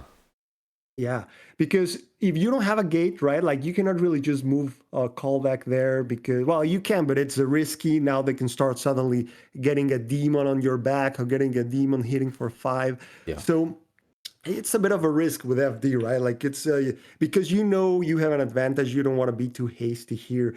And also, if they don't have an early gate, you also like they don't want to block your own spot, summoning spot, because the front one is going to be taken, and you don't want to be left with that without that many options. So it's normal what you did there, but that allowed me to just do that, right? Like just buy some time. Not sure if you noticed at the beginning, I discarded aggressively. I'll talk about that why, Yeah. but with this positioning, the right gate that you see there was a little bit further behind because I knew that I was not going to be able to win the middle of the field, that it was unlikely. So I wanted to be ready to start retreating gradually and not be too easy for you to just clog that spot and for me to be able to defend it because the center of the field, you can assume that FV is just going to be taking that one, right? There are some key roles in there. Pretty much, FV sometimes lives or dies by getting those 3-3 with the beast. The game can go a completely different way. And Yeah. you saw like your first attack missing that 3-3. Yep. Pretty much the game could have been a completely different game if that was the case because you would have been able to probably take the center much easier. Yeah. When that didn't happen, I was able to capitalize on those willpowers and those attacks with Koldak to clear up those beasts. And then the key turn, if you move forward a couple more turns, Yep. it was Keep like going. turn for yeah, This is the turn we go right there. back. Yes. And This then you surprised do me. your turn here. This Yeah, is okay. You skip this one too. yeah. Go Yeah. ahead. What was your comment there? Yeah, sure. This, yeah, when you, well, I think overall, I don't want to interrupt your trade, but like, I was expecting more aggression from you. I was expecting to have to be worried about like some early volcanic blast, just like taking it over and just like, and I lose the game. And so you retreating here is making me be like, Oh crap, I'm worried. I don't feel like I've built up. I've built up for this. I've been discarding too heavy to try to stop your pressure. I just got a sinking feeling that you had read the matchup very differently from me. Um, but so yeah, that's how I respond to that. And then you want the next turn too. Yeah, no, on this turn, like this was the Yes, key. Like yes. you go back, and yeah, so that was a bit of the like back and forth of playing with the distance. Like at that point, when I retreated, suddenly your positioning was like, oh wait, like I'm pretty far away from the action, right? Like there wasn't really that much stuff that you could do that like well, it just reduces, right? It makes it harder. But then go back one turn. The one that allowed me to capitalize and take control of the middle of the field was this one. Like in Mm, here, by leaving your front gate open, it opened like a massive opportunity for me in here, right? Like I had already mm. discarded heavily. In one of my first draws, I had like three berserkers. I just dropped all of them and was able to get Duvara and have like magic for that and another guard. And so I was able to cover that front spot. You had moved Kaldak to block your own like gate on that side. So well, because most of the time you were in this matchup about the beasts, right? So my main concern were the beasts. I got one of the ranged like this oath sworns on the other side. So even if you got a beast, that beast was going to be disconnected from the pack. So I didn't mind like hey trading that one because if you change it for a carrier, like I'm not concerned. Like they're really far away from Kaldek. So in here, I was able to move forward, take the center of like your gate, and then let's see, and position like Duvara to start gaining Yeah. counters, right? I had the willpower, so it was the perfect turn in which I could make sure that I get enough counters for her so that the next turn I can just start activating. And at this point, like you had a very credible threat, right? Like at this point, it I was wasn't worried. just, Yes. yeah, just like believe what he can do. It was like what's already on the table really limits the type of things that you can do at that point. Oh, and your hand, yeah, that explains why. Uh, Yes. Yes, I think I wasn't thinking that you would advance, which yeah, in hindsight, seeing the seven magic as well, that makes more sense. But you had just pulled back, and I was like, crap, I gotta find a way in there. I don't want to put a unit here for Balzar to be able to attack on the defense. But yeah, that you just moving here and then also having Devura just completely destroyed me. And I had started. I was like, okay, maybe I'll try to hold on to a bit more because I like to discard a lot more heavily with fungal dwarves than I see like Aaron and Prophet do. Like I'll discard a demand early game if I don't feel like I'll be able to use it, which I feel like a lot of people disagree with. But I ended up holding stim shrooms in demand here. I kind of just wanted to force myself to do something, but you see, I held these three cards, which or wait, I held the Monstro Demand and Stim Shrooms, which you see the hole that paints me in when it's just cool dock at the end there. Yeah. Yeah, the steam shrooms is the one that I discard if I don't have like an immediate use, unless it's a very specific matchup. But most of the time, like I would keep a demand because it's really powerful. But steam shrooms, I'm happy just throwing it away because you don't want it clogging your hand and like just what you saw, right? Like Yeah. this type of turns are devastating.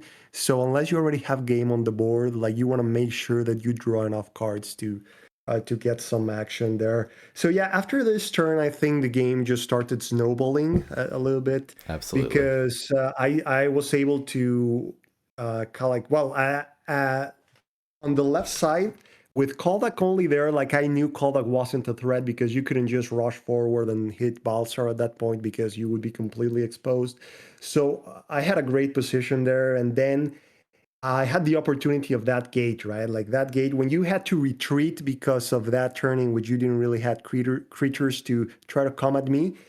That was the opportunity. Like I could just like leverage Duvara to blow up that gate, and then because your other gate was all the way back, it was just perfect for me because the threat of the beast was just gone at that point. Like it Yeah. wasn't such a big problem, and it would just give me time to keep abusing my champions. And I already had like drawn at this point the other guy, so now it was just a matter of moving forward, planting my other gate like with all of them to start putting pressure. and just making sure that I didn't give you an opening for a demand turn with either like a double mage attack or something like that. Like when I got to 4, I was like, okay, now I really have to make sure that I don't give him like a beast for the 3/3 and then a carrier for a double attack for the win or something like that. Yeah. But yeah, this is it was a tough game. I mean, at the end of the day, I think there were some a couple key roles really. I think I got lucky with some of my roles. The or some other that were key roles. I had the willpower to allow me to reduce the odds, like improve the odds for me at least, reduce the chances.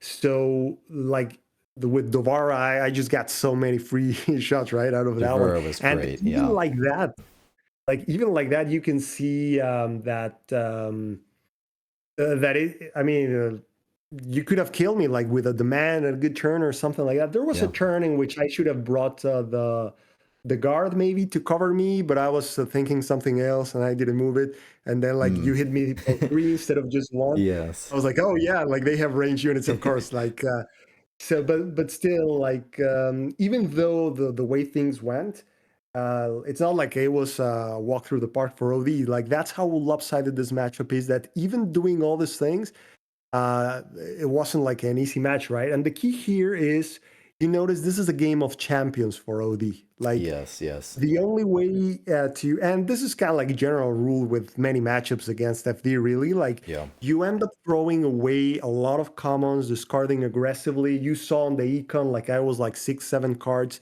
away from you at some point because I had discarded heavily. But it was just because I knew a lot of those common units were useless in this matchup. Like they were just going to be Mm. fodder for the beast. And the way to victory for that I see in this matchup is what I did here on trying to focus on getting the champions out and just Yeah. start abusing them with Valsar. So with Valsar, you want to play it safe at first because even though I never really, well, aside from the turn in which I didn't return the guard, but other than that, I didn't risk it in a way in which I was going to be giving you like free shots. Most of them, I think you get them by doing the beast to guard, you kill, and then with the carrier, you hit me for 2. So 2 by 2 by 2, like they start adding up. So Yeah. if you give the opponent at any point like a free shot and they hit you for 5, then you won't be able to use Valsar like I was doing it because now those carrier shots are gonna get you to the point in which you could get killed. So at that point, like you cannot really risk it, right? So, and without Balsar doing his stuff like the Bull Core, like he wouldn't really be a threat. So you need him. Many times you want to at least see him in the middle of the game. Otherwise, it's harder to use Valsar because most of the time by the end of the game, his life is going to be lower. And yeah, the other one is the when you have Forge, and even if you don't have the other champions, it allows you to start having your common units are able to do or get rid of the beasts, which are the key. Like you're Mm. able to Yeah. just one hit maybe the beast. The demons in this one. So let's just go through the units. For OD, the Oath Sworn is almost like an auto discard. It's only in a very specific scenario that you might want him. And when I bring him out, I would bring him out far away from the horde where all the beasts are and all the stuff. Try to put it in a place in which, okay, you know it can get killed, but someone will have to break apart from the formation to try to kill him, or they will have to use one of the range units. But even if they do that, you want them to have to move it. Like you had to move a shaman to kill the Oathsworn, so now the counters for that turn were not going to the shaman. So at least in that scenario, sometimes you might just have Yeah. to use them to kill the shamans whenever you get a chance, because those are really dangerous. Like if they're just in the back collecting boosts. So your melee units won't be able to hit them, so it's okay to use all Northshorn just to get rid of those guys. The Berserkers are almost automatic discards because they're too expensive for the value that they give you. Like I pretty much discarded my first 3, and I only really played the last one because it was the end of the game, end game, and I had enough magic, so that's the reason. You might get to play one of them, but it's really only if you have an axe too, and Mm-hmm. you have a good position in which you might be able to get a 2 for 1, hit a beast for 4, maybe kill something on the side. Yeah. It's still usable in those, but you want to make sure that you don't play too many of them, because if you do, you won't be able to play your champions, which you actually want to play all of them in this match. The Yeah. the guard, you have to play all of them. Pretty much, you will never be discarding the guards just because Yeah. they are the shields, right? Like that's the guy that you want to minimize how hard the Balsar gets hit. So that way, with that guy, at least you know that you might be getting hit for two after the beast kills the guard, and then you get hit for two, right? But it's better than getting like those turns directly on Balsar and then the demand and all that, which FD has a big assassination potential with those demand turns. Uh-huh. And finally, the Oathsworn, like, yeah, you will discard most of them. Oh, no, sorry, the Demon. The Yeah. Demon, it's also, it's not a discard, but like in a traditional game, you might be playing all your demons. Like the value that you get for the unit for one magic is just amazing. But in this matchup, they're not that Mm. useful. Like doing those placing which you suddenly are able to go all the way back and do a hit are not that impressive here unless you're actually getting close to getting the kill on the summoner. Because even if you do that, then they're just going to eat it and get a carrier all the way on the back, which is where they want them. So that's not ideal. So you want those demons to do some turns in which you put an axe on it and try to one shot a beast, Mm-hmm. try to blow up a gate, because in this matchup both factions have the potential to do the gate denial. Yeah. Most likely it's going to be in most games, I think, FD, because they'll take the center. But when things suddenly go the other way, like if you manage to do stuff with your champions like we you saw here, Yeah. Yeah. like that guy, he's valuable for those type of things when you have the axe. And that's why the furnace champion is so important, because Yeah.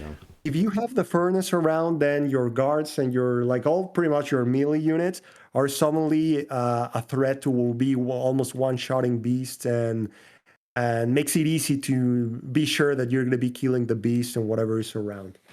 I'm curious, just real quick, to interrupt you and talk about the Ember Demons. You say for most matchups, you said you think the value is very good for what you're getting. I feel like Ember Demons have gotten a lot of flack, or I've seen them at like at the lowest end of a lot of tier lists, and myself thinking like spending the one boost on Balzar to get just a unit that has slightly more like one more stat than you would expect isn't enough. It's only like really when you get the positioning to really be helpful that it's enough. But you say you're a fan of them and you would play all of them in a lot of matchups. So I'm just curious to hear a bit more about that. Yeah. Yeah, and it is because the cost of the boost most of the time is like almost non-existent, because you Mm. do want to be like lowering the amount of boosts on Balsar most of the time Uh-huh. to keep him in a position in which you're going to keep getting the two free boosts. Because if he gets too high, you'll always going to be losing them. Yeah. So I think it's healthy to try to keep him in a spot. Like in this game, it was a good example. Like I was able to get like those two boosts many times, but I was trying to not have him be too high, right? In one of them, I did the Ember Guard move before the attack just to increase my odds of not hitting the two specials, things like that. So and this guy with the axe, he's always a threat. Like he's able to come out of nowhere, it feels, and suddenly has a lot of reach, and then you can put chains and things like that. So yeah, most of the value is not just on the stats, but the fact that he's able to pop out of nowhere and suddenly hit for five or Uh-huh. hit for three to something that is hidden, and it doesn't really set you back that much. It's a single magic. Gotcha. So yeah, I Gotcha. really like them. I usually just discard, like in most games, a single one of them when Yeah. you're low, like, because that's the issue, right? Like sometimes Valsar has only two. Maybe you got like some like too many double specials, and you don't want to be damaging him for like bringing this guy out if you can do something else. So at those points in the game, I do discard one, but most of the time I play around three. In this matchup, I would probably be only playing an average of two because of what we were talking about, like Yeah. most of his value gets lost. The beast can still like one shot him, Yeah. Yeah. and yeah. So, but you might still need him, right? Because he hits hard. He allows you to kill some beast with two attacks. So you might still need a couple of them. Yeah. Gotcha. Makes sense. And you said you Yeah, have. and the events, I think the usual applies. Like the axes, you always use them. The chains, most of the time, you auto discard them, unless you have a very specific situation that gives you a lot of value, because you have to remember you want a lot of magic in this matchup. So you have to discard whatever is not giving you like a ton of value. It's better to just get the magic to be sure you can play Duvara and Koldak, right? It's not easy to play both of those. In most games, you either play one or the other. But in this one, I think it's important to try to go for both. The fact that there's going to be so many carriers around makes it easier. Like it's definitely possible. Right now, we saw I was able to play them, and then at the end, I still had like a bit of magic to go around. And you didn't even play the event, the play the spores, right? Like Yes, which gives you yes. like extra carries to be healing. So willpower, you will always play them. They're just amazing to like improve your odds and those key turns, especially. I would say I see some people play willpower like the first turn they get it, and I wouldn't say that's like a good use of it because like sometimes people play it on the first turn, right? In which they have like a 2/2 attack to a carrier and maybe like another like a irrelevant attack to the gate with Oh, Valsar. I think that's a complete waste of the card. Like at that point, you might interesting. just as well just discard it. I would definitely keep it for those turns in which it's like a key turn to turn around the game or get like those things with the Vara in which you want to make sure that you get that thing or you Yeah, want to make yeah. sure that you kill that shaman on the back or it's going to be a problem or like there's a lot of carriers and if you don't kill them all or those type of situations. I wouldn't hold it for too long. That's not what I'm saying, but don't just play it immediately if you don't see any value of it. It's not hard to find a situation where it's really valuable to have that insurance policy. Like it's especially when those turns in which you need like want to kill a beast and you have 5 melee, like 3 and 2 in 2 different units, and it's important to kill it. Like, well, that sounds like a better situation, right? Like the and many others. So that's the only thing I would say about willpower. Like, just don't throw it away whenever you get it. Like try to get using it in a situation in which getting good rolls is critical, or in the Interesting. ones in Yeah. which Valsar has 4 or 5 attack. Like it's a much more valuable, right? In the ones in which your odds is like a 50-50 of getting or not the boost, that also shines when you're in that situation. Interesting. That's helpful. I've definitely done that a lot. I've discarded willpower, I've used willpower on something that is not a huge turn just to get it out. That's helpful to hear. And finally, the volcanic blast. I would say like it's useful as always, but it's situational. So don't hold on it for too long. Like in this game, I had it in my first or second turn, and I just discarded it because I was like, at this point, the game is not in a position in which I would be able to use this and not get blown up afterwards. So I just discarded the first one, and then the second one, I ended up being in a situation in which I could like really get value of it because of the gate and all those things. So that's what I would say about that one. Like if you're not in a situation or close to one that you feel that you're gonna get value of it, sometimes it's just better to drop it and just try to get the champions, especially if Balsar is already at 8 life or something like that. Yeah. Because if you're already at 8, like even if you get a situation in which you might kill 3 things with him, most of those mean that then you're going to be wide open and they're going to be able to just blow you away. So if you're already like below 8, it's less likely that you're actually going to find a situation to use it. So potential like a really good card, but situational. So if you need the magic because you already have the champ and are trying to ramp up to it, sometimes it's better just to drop it and get the magic. That's interesting. Yeah, I'm curious to talk about something a bit more big picture with volcanic blasts. Is I feel like I at first read this matchup very differently to you. That I was thinking balls are with volcanic blast and being able to threaten it could just threaten taking out all of Kuldak's units in like a single turn and just spiraling the game out of control with that, and that I would have to be playing around volcanic blast and just like keeping the horde in like two separate areas so that even if you volcanic blast you're only going to be hitting one or two units over there, and I have like several others like balls are against Farah I can find kind of tough because like if you're just not getting enough ball damage on Balzar as he's advancing, you have such high health units that can just blow up. But it seems like that you do not think that that's possible for Balzar to just put enough pressure on Kuldak with Volcanic Blast. Once Kuldak is Yeah, I guess no, taken. Yeah, go ahead. yeah, I think it's very unlikely that you would be able to do that. And the reasons are that Well, first it's going to be around the middle of the board, right? Because you're probably not going to have like FD Yeah. chase them all the way to the back of their board. So, like if you get into the fight there and then try to get into this situation, first you need to have like 3 4 boosts to really be able to blow things up and kill those beasts. And then you still need to have more boosts available to bring some guards to cover you afterwards, because it's very likely that after, if you go back to the board, like wherever you do it in that area, that 10 gate that they have, it's still going to be around. And from that 10 gate, like they're going to be able to just bring like more units and then just blow Balsar away. Like they can hit really hard in a single turn. So especially because if you do it really close to the diamond of Koldak, then even Koldak might be within reach of like surrounding Balsar on one side and a new beast on another and whatever on another. So it's easy to find yourself in a 2 or 3 flank attack plus the potential of demand.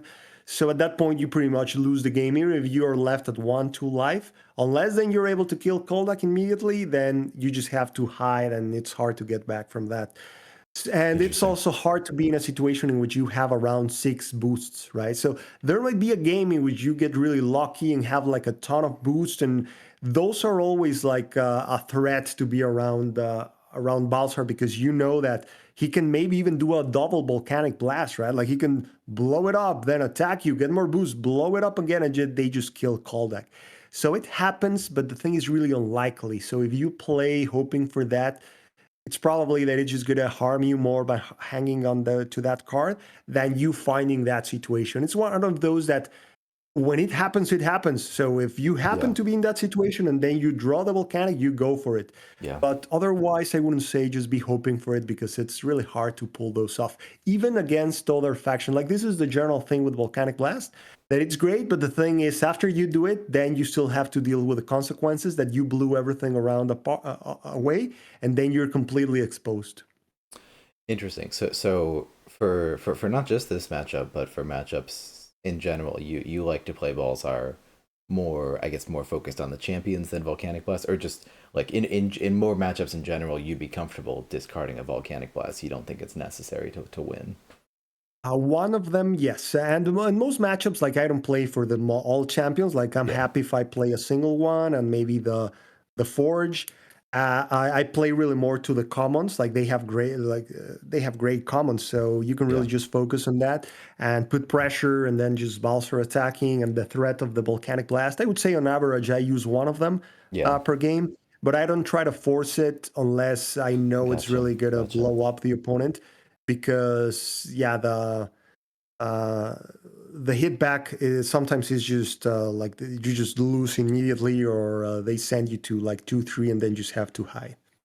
Gotcha. Interesting. Yeah, I feel like I can sort of play Balzar in a way where I'm just like, I'm just gonna get up there and I'm gonna threaten Volcanic Blast, and that is like my whole game plan. And if it goes south and I don't get the boost, like I'm just gonna die, and that's that. But if it goes well, like I can really blow up and just destroy all of your stuff and win the game in a turn. But that's it's Yeah, a very precarious way to play.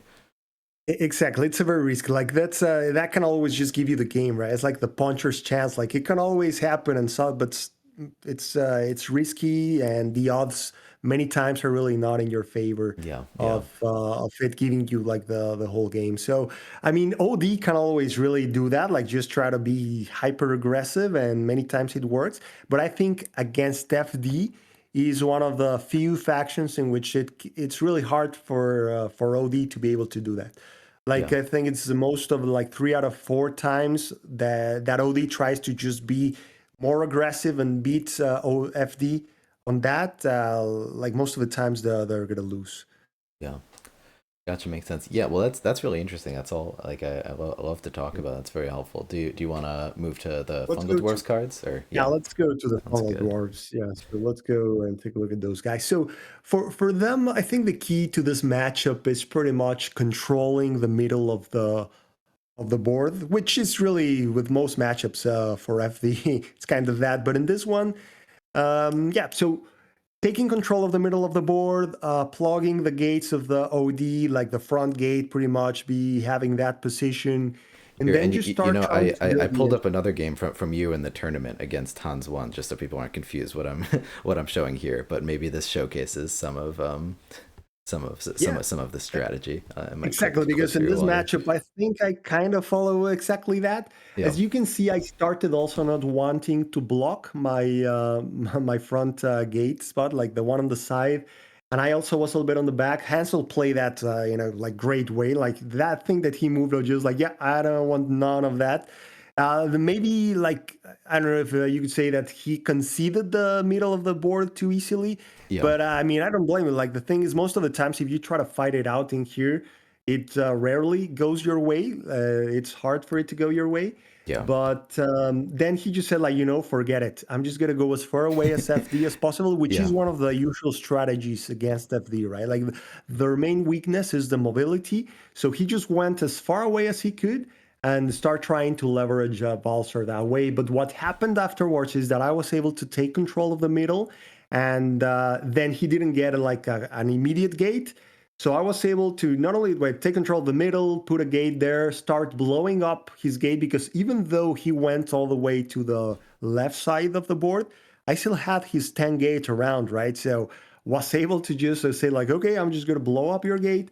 He immediately, because he went all the way back, just had to put a gate on the back row to not be at risk of suddenly not being able to summon anything. And then he was just fighting it out from the back. But I think you're looking at his hand. Perfect. I actually have never seen how he yeah. played his side, because I can Oh, only I see my see. side of the replay. Yes. So I think he played all champions, right? He was probably doing something like what I was talking about before, in which he might have been discarding aggressively during the first turns. Let's see what he discarded. Like he probably discarded like a lot of the commons. He got Bulkor out. I think then he got all the champions out. Probably. Yeah, We'll see. I'm just curious to click through the rest of the game, then I can go back to the Yeah, beginning. Do do. yeah. Yeah, And so did as all you the can see, like champions. he was actually. Oh yeah, he got the forge there. But the thing is, he got it as a as a blocker. So at Yeah. that point, it's harder to get. But there was, I remember, so much action on the other end that sometimes I was not even able to get like the extra attack to go for that one, because I wanted to keep the pressure. So look at that. So even though I was able to completely take control of the center of the field, I Yeah. had like a gate on his third row, on his fourth row. Yeah. He kept shifting the game and trying to block the summoning spots. So he did a good job of trying to hold back like the whole horde. At that point, I was like, you know what? Okay, like that's good. I'm just gonna try to keep the pressure. The main challenge there for FV is the mobility, right? The usual. Like you only have 3 moves, so you have to keep the pressure, which most of your units, that means that you're going to have to spend the boost, and then keep bringing the back end, like the units on the back, which are getting the boost, getting transformed, and moving them forward to keep plugging those holes of the ones that fall on the front of the battle. For example, in this one, you'll see I had like my back engine behind her, but then trying to make the monstrosity relevant and keep the pressure and keep bringing the units. The main struggle in this game really was the mobility.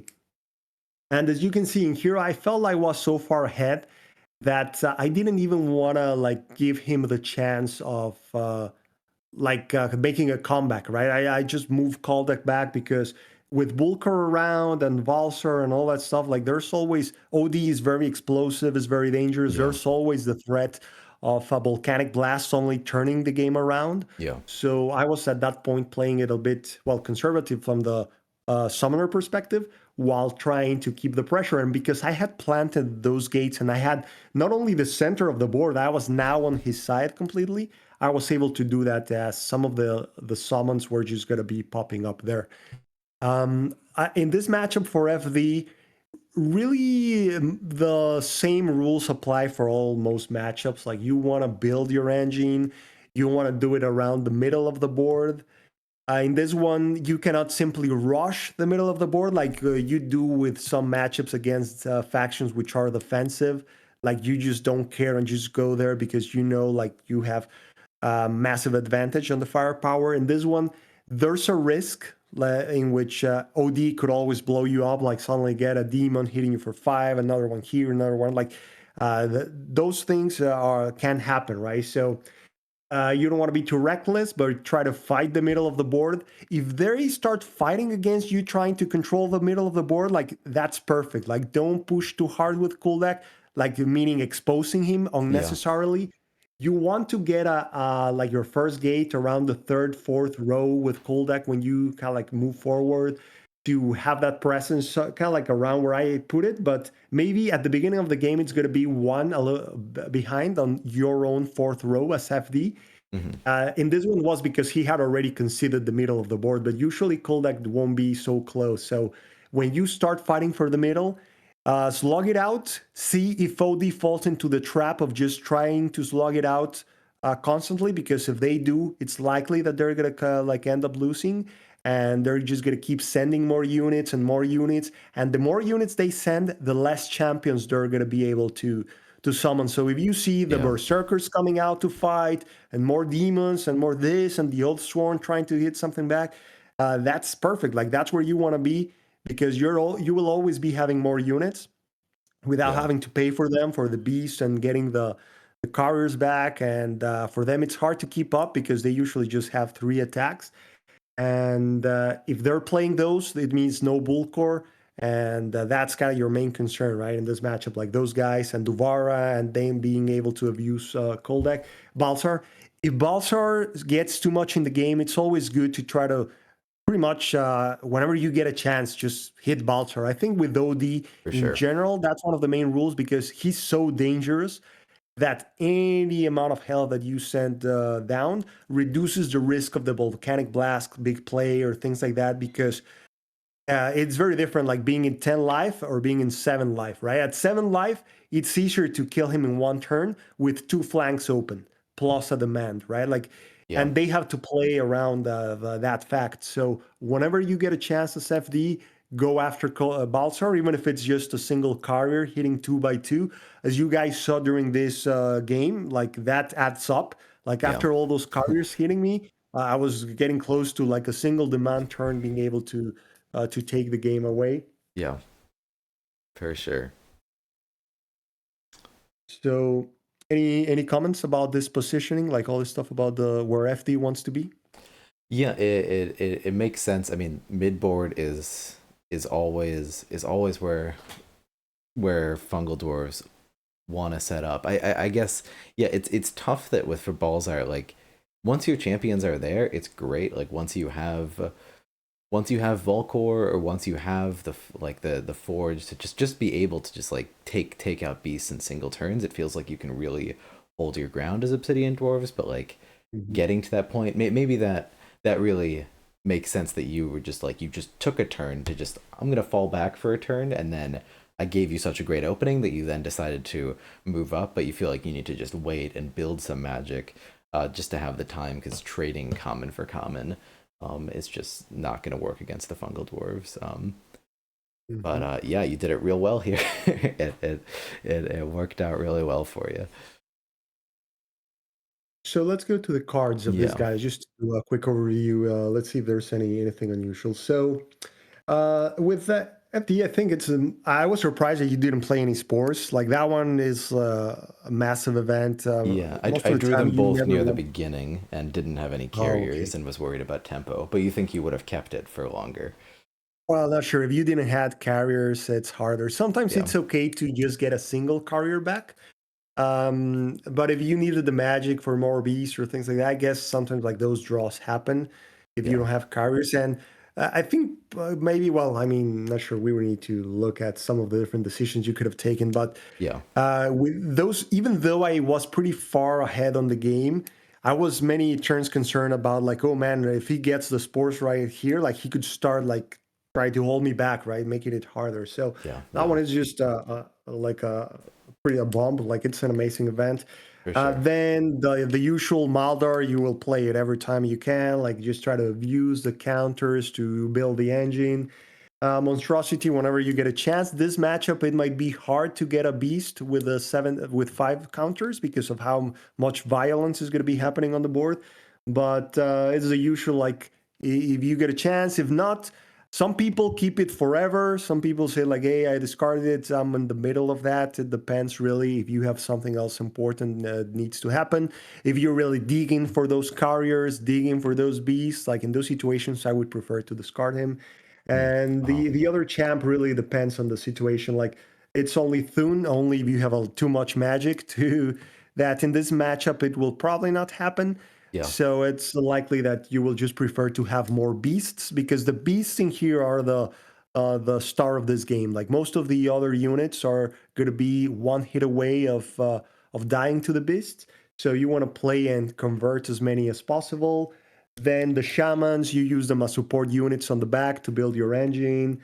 The mages are the ones that can allow you to play in the aggressive range game from the perspective that OD doesn't have a lot of range units, and the Old Sworn is not that good in this matchup. So that guy is great to really just pack a punch without having to close the distance. That way they have to come to him to take him out. Other than that, the carriers, this is nothing out of the ordinary. yeah, Like you'll want to try to use them to convert as many as possible, or to get early magic at the beginning of the game, so that you have some in the discard pile to then just return with beast or with from like the sports event. for sure. And finally, the events. Well, the man, I would say I would never really discard the man. Like it would have to be a very specific situation. In this Interesting. game, there's never like a never or always because there's so many potential scenarios. But you rarely would see me discarding it because it's easy to find a situation in which you can get some value out of it with that fourth attack. And the other ones are situational steam shrooms. It's great to have at least the threat of a steam shrooms because they have to play around that. For example, at the end of the game, some of my movements, like being a little bit like, hey, one space back or not, like that type of thing, were just because there's always the potential for steam shrooms and then a demand, and then you lost the game, you were ahead, right? Or those type of things. So Yeah. if you find a good opportunity, use it. If not, discard it. But it's great if you discard one of them. That means that they will never know if there's a potential for steam shrooms to come out. If you play Yes. both, then they can play in a completely different way. The symbiotic healing is the most situational. Most of the time, you will just discard it, unless you have a turn in which you can really benefit for the boost to turn a carrier into a beast, or sell or heal a lot of units in which you say like, yeah, I prefer to heal like 4 or 5 health than getting the magic. But in the early game, most of the time you will just discard it because um, FD needs a lot of magic, right? Like it's pretty hungry on magic. Yeah. Many times the beasts, you're gonna discard them because you have a lot of them and they're expensive. So you want beasts, but you want them for free. So you want them via the carriers, getting boosts, transforming, and all that. So, but if you can play them like out of paying 3 and then getting more, like you can get as many beasts as you're able to afford. And then that's it really. Like not like FD doesn't have to play in a very special way. You just want to be keeping the pack close. The moment that your beasts are running away on one side and Kuldak is on the other and this guy's here, like that's usually the moment you're losing, right? Like Yeah. when they manage to break your formation as FD, either because they got some good like aggression at start and then Kuldak has to retreat and for different reasons, that's when you feel you're in a tough spot. But if you're able to keep everyone close at that, even though they're dying and fighting and trading, you're still getting counters on everyone else. That's how the engine gets started, pretty much, when you have that situation. Gotcha. Gotcha. Yeah. Well, that's all. It's all great to talk about as usual. I feel like I feel like talking about Balzar in particular. I feel like there's a lot of opinions about him. A lot of people that just think he's really bad. A lot of people that think those people are totally wrong. And so it's fun to hear your takes on that. Um, Yeah, it's just a faction that really relies a lot on the luck of the roll, right? Like that's why some people don't like it. I yeah. mean, they're fun, they bring something very different to the table. But sometimes, like, I mean, the game you can just lose a game because you were rolling 2 dice with Valsar and you were sure you were gonna get the Yep. counters, but you don't get them. Like you roll like 2 specials and then you lose the game. And that's just That's just the way Yep, the and you deck is gotta. intended to be. But sometimes, like you just roll like crazy counters, like I did in this one, in which I Yep. had like a constant amount of counters coming in and out. Like Yeah. one thing to note is that it's not only sometimes just hoping on the luck. Like if you notice in this game, I was trying to manage the amount of boosts that I had so that I didn't have too many at any given time. So I was Mm-hmm. spending them on demons, like moving the guards. That improves your chances, right? But you still, most of the time, when you have four attack, five attack, it's like a coin toss. It's close to 50-50 if you go up or down. And that's why some people, I guess, don't like it. So Yeah. it's very luck dependent, but there are ways in which you can play them to increase the odds on and play in a different way depending if you're getting the boost or not. That can determine how aggressive you are with OD, or if you just fall back, or if you play this way or that way. So that's why I like them, because it all depends on so many factors that you can play in so many ways, like just all the way suicide aggressive, or just playing the middle, slug it out, assassination, just going back. Like it can really play any style. So that's what I like about them. Interesting. Interesting. Yeah.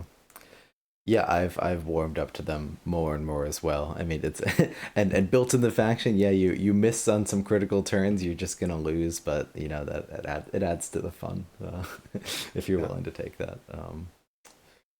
yeah, But yeah, absolutely. yeah. Go ahead. No, go ahead. Yep. You want to close out? I think this is for my end. This is a good spot to close. Not sure if you have any Sounds good. closing comments. Yeah, no, that's just a lot of fun. Hopefully we get to do some more of these. Yeah, yeah, See awesome. the Yeah, matches like that are going through. Yep. exactly. Next weekend, not sure what's the matchup, but yeah, I'm up for it. Let's try to set it up. Yep. Sounds good. All right. Well, I will talk to you later. Perfect. Later. See All you, right. everyone. Bye. Bye. Yep, and next week would be Mountain Vargath versus Vanguards. And then after that, Wayfarer, Savannah Elves, and Cloaks versus Cave Goblins. I have to think about Mountain Vargath versus Vanguards more. I don't feel like, I don't know, it feels like it'd be pretty, like, average. Are Mountain Vargath gonna be better just because, like, more dice than Vanguards? I don't know, it feels like Vanguards could really take advantage, though, um, if you're able to like get Colleen out and what I don't know. More and more Vanguards just feel like I haven't played them in a while, and I've gone through phases of just really liking them. But Vanguards just like feels sort of something that feels kind of incomplete about them. Like because like you go for the grindy matchup, but it just like requires Colleen. I guess just like a real big part of a faction strategy requiring a 6 cost champ is just not not something built into a deck that we get anymore. But I mean that's not entirely being fair. Like they're good against they're good for the grind even without Colleen. With guarding spirits and what stuff. Great series. Thanks, Sagrada. I appreciate it. Yeah, and I love to hear Vexer's thoughts. I mean, compare what he said to what I said at the beginning of the game. It's just totally different, but it makes sense. I haven't played this matchup a ton. I mean, obviously it's good to hear what Vexer says and then not and try it for yourself. Not just assume not just assume that he knows absolutely everything. Expensive faction for sure. But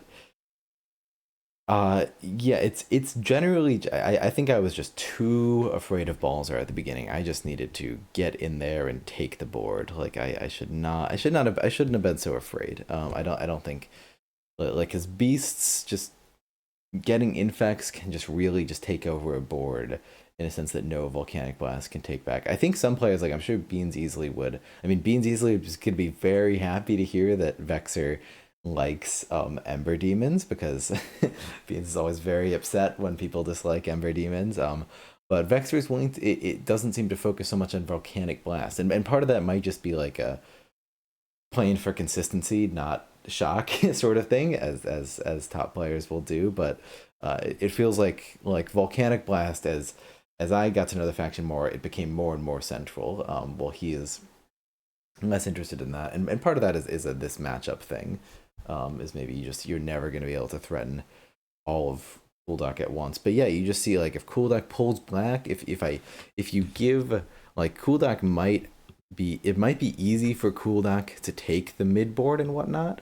But if you just retreat and give Balzar the chance, like I saw Balzar retreating, I was like, okay, this will be a long game. I gave him a chance. He comes forward, wipes my board, has a full Devura. I don't have any good spawns, but like this was just terrible for me. Ben, this unit is trash. Vexer, a top tier unit, always play. Yeah, I mean Ben. Yeah, so I think this matchup is pretty Balzar favored. Vexer. Yeah, this matchup is definitely Fungal Dwarf favorite. That is that is just how it goes. But it's always it's great to great to learn from the best. We'll get him one of these times. My precious ego will somehow survive. Yeah, it's great. I'm glad he sees fungal dwarves as a versatile faction, which is very interesting because I feel like a lot of people just think, and myself included, that it's just like a one trick pony of just get in there, try to go big, and otherwise not. But he's saying no, you can play the mid board, you can hang back and just like shoot with Balzar and Devura, and it's fine. Like it doesn't need to be a get in there, blast or bust. It does sound more boring than I like to have just get in there with Volk Blast, but I don't know, that does inspire some interest in seeing like a more consistent, versatile way of playing Balzar that I haven't really considered. But anyway, I should call it for the stream. Maybe I don't know if if anyone's around and is like, "Ah, I want to play," and would want to play some games with me later tonight or something. I'm itching to get some games with the newer factions at some point. Maybe a bit later tonight, but likely not unless someone ends up free, and I might end up doing some other stuff too. But I'm hoping to get some more games, just more games with newer factions, whatnot. I want the live play feature to come soon. I don't want to rush playing the new factions though. I don't know, like part of me just wants to queue like 12 games with them, but that would be too much. These guys are a ton of fun, and just like I have no idea how they're gonna shape up. It's just a bunch of frogs, and the forge too. Look like a lot of fun. I like to stay away from one faction for a bit. But yeah, if you're interested in playing some games, it doesn't have to be with a new faction. Send me a message on Discord, same name in the Summoner Wars server. And I'd love to get some games in on stream at some point. Want to live games the way to go. I really hope we get the live game soon. I'm guessing it's another in air quotes soon, meaning like 6 months. But hey, maybe it means 2 months. Maybe we'll get a Steam release in 2 months. We can hope. But yeah, thanks everyone for tuning in. Let me know if you want to play some games sometime later, and I'll catch you later. Thanks for watching. Bye bye.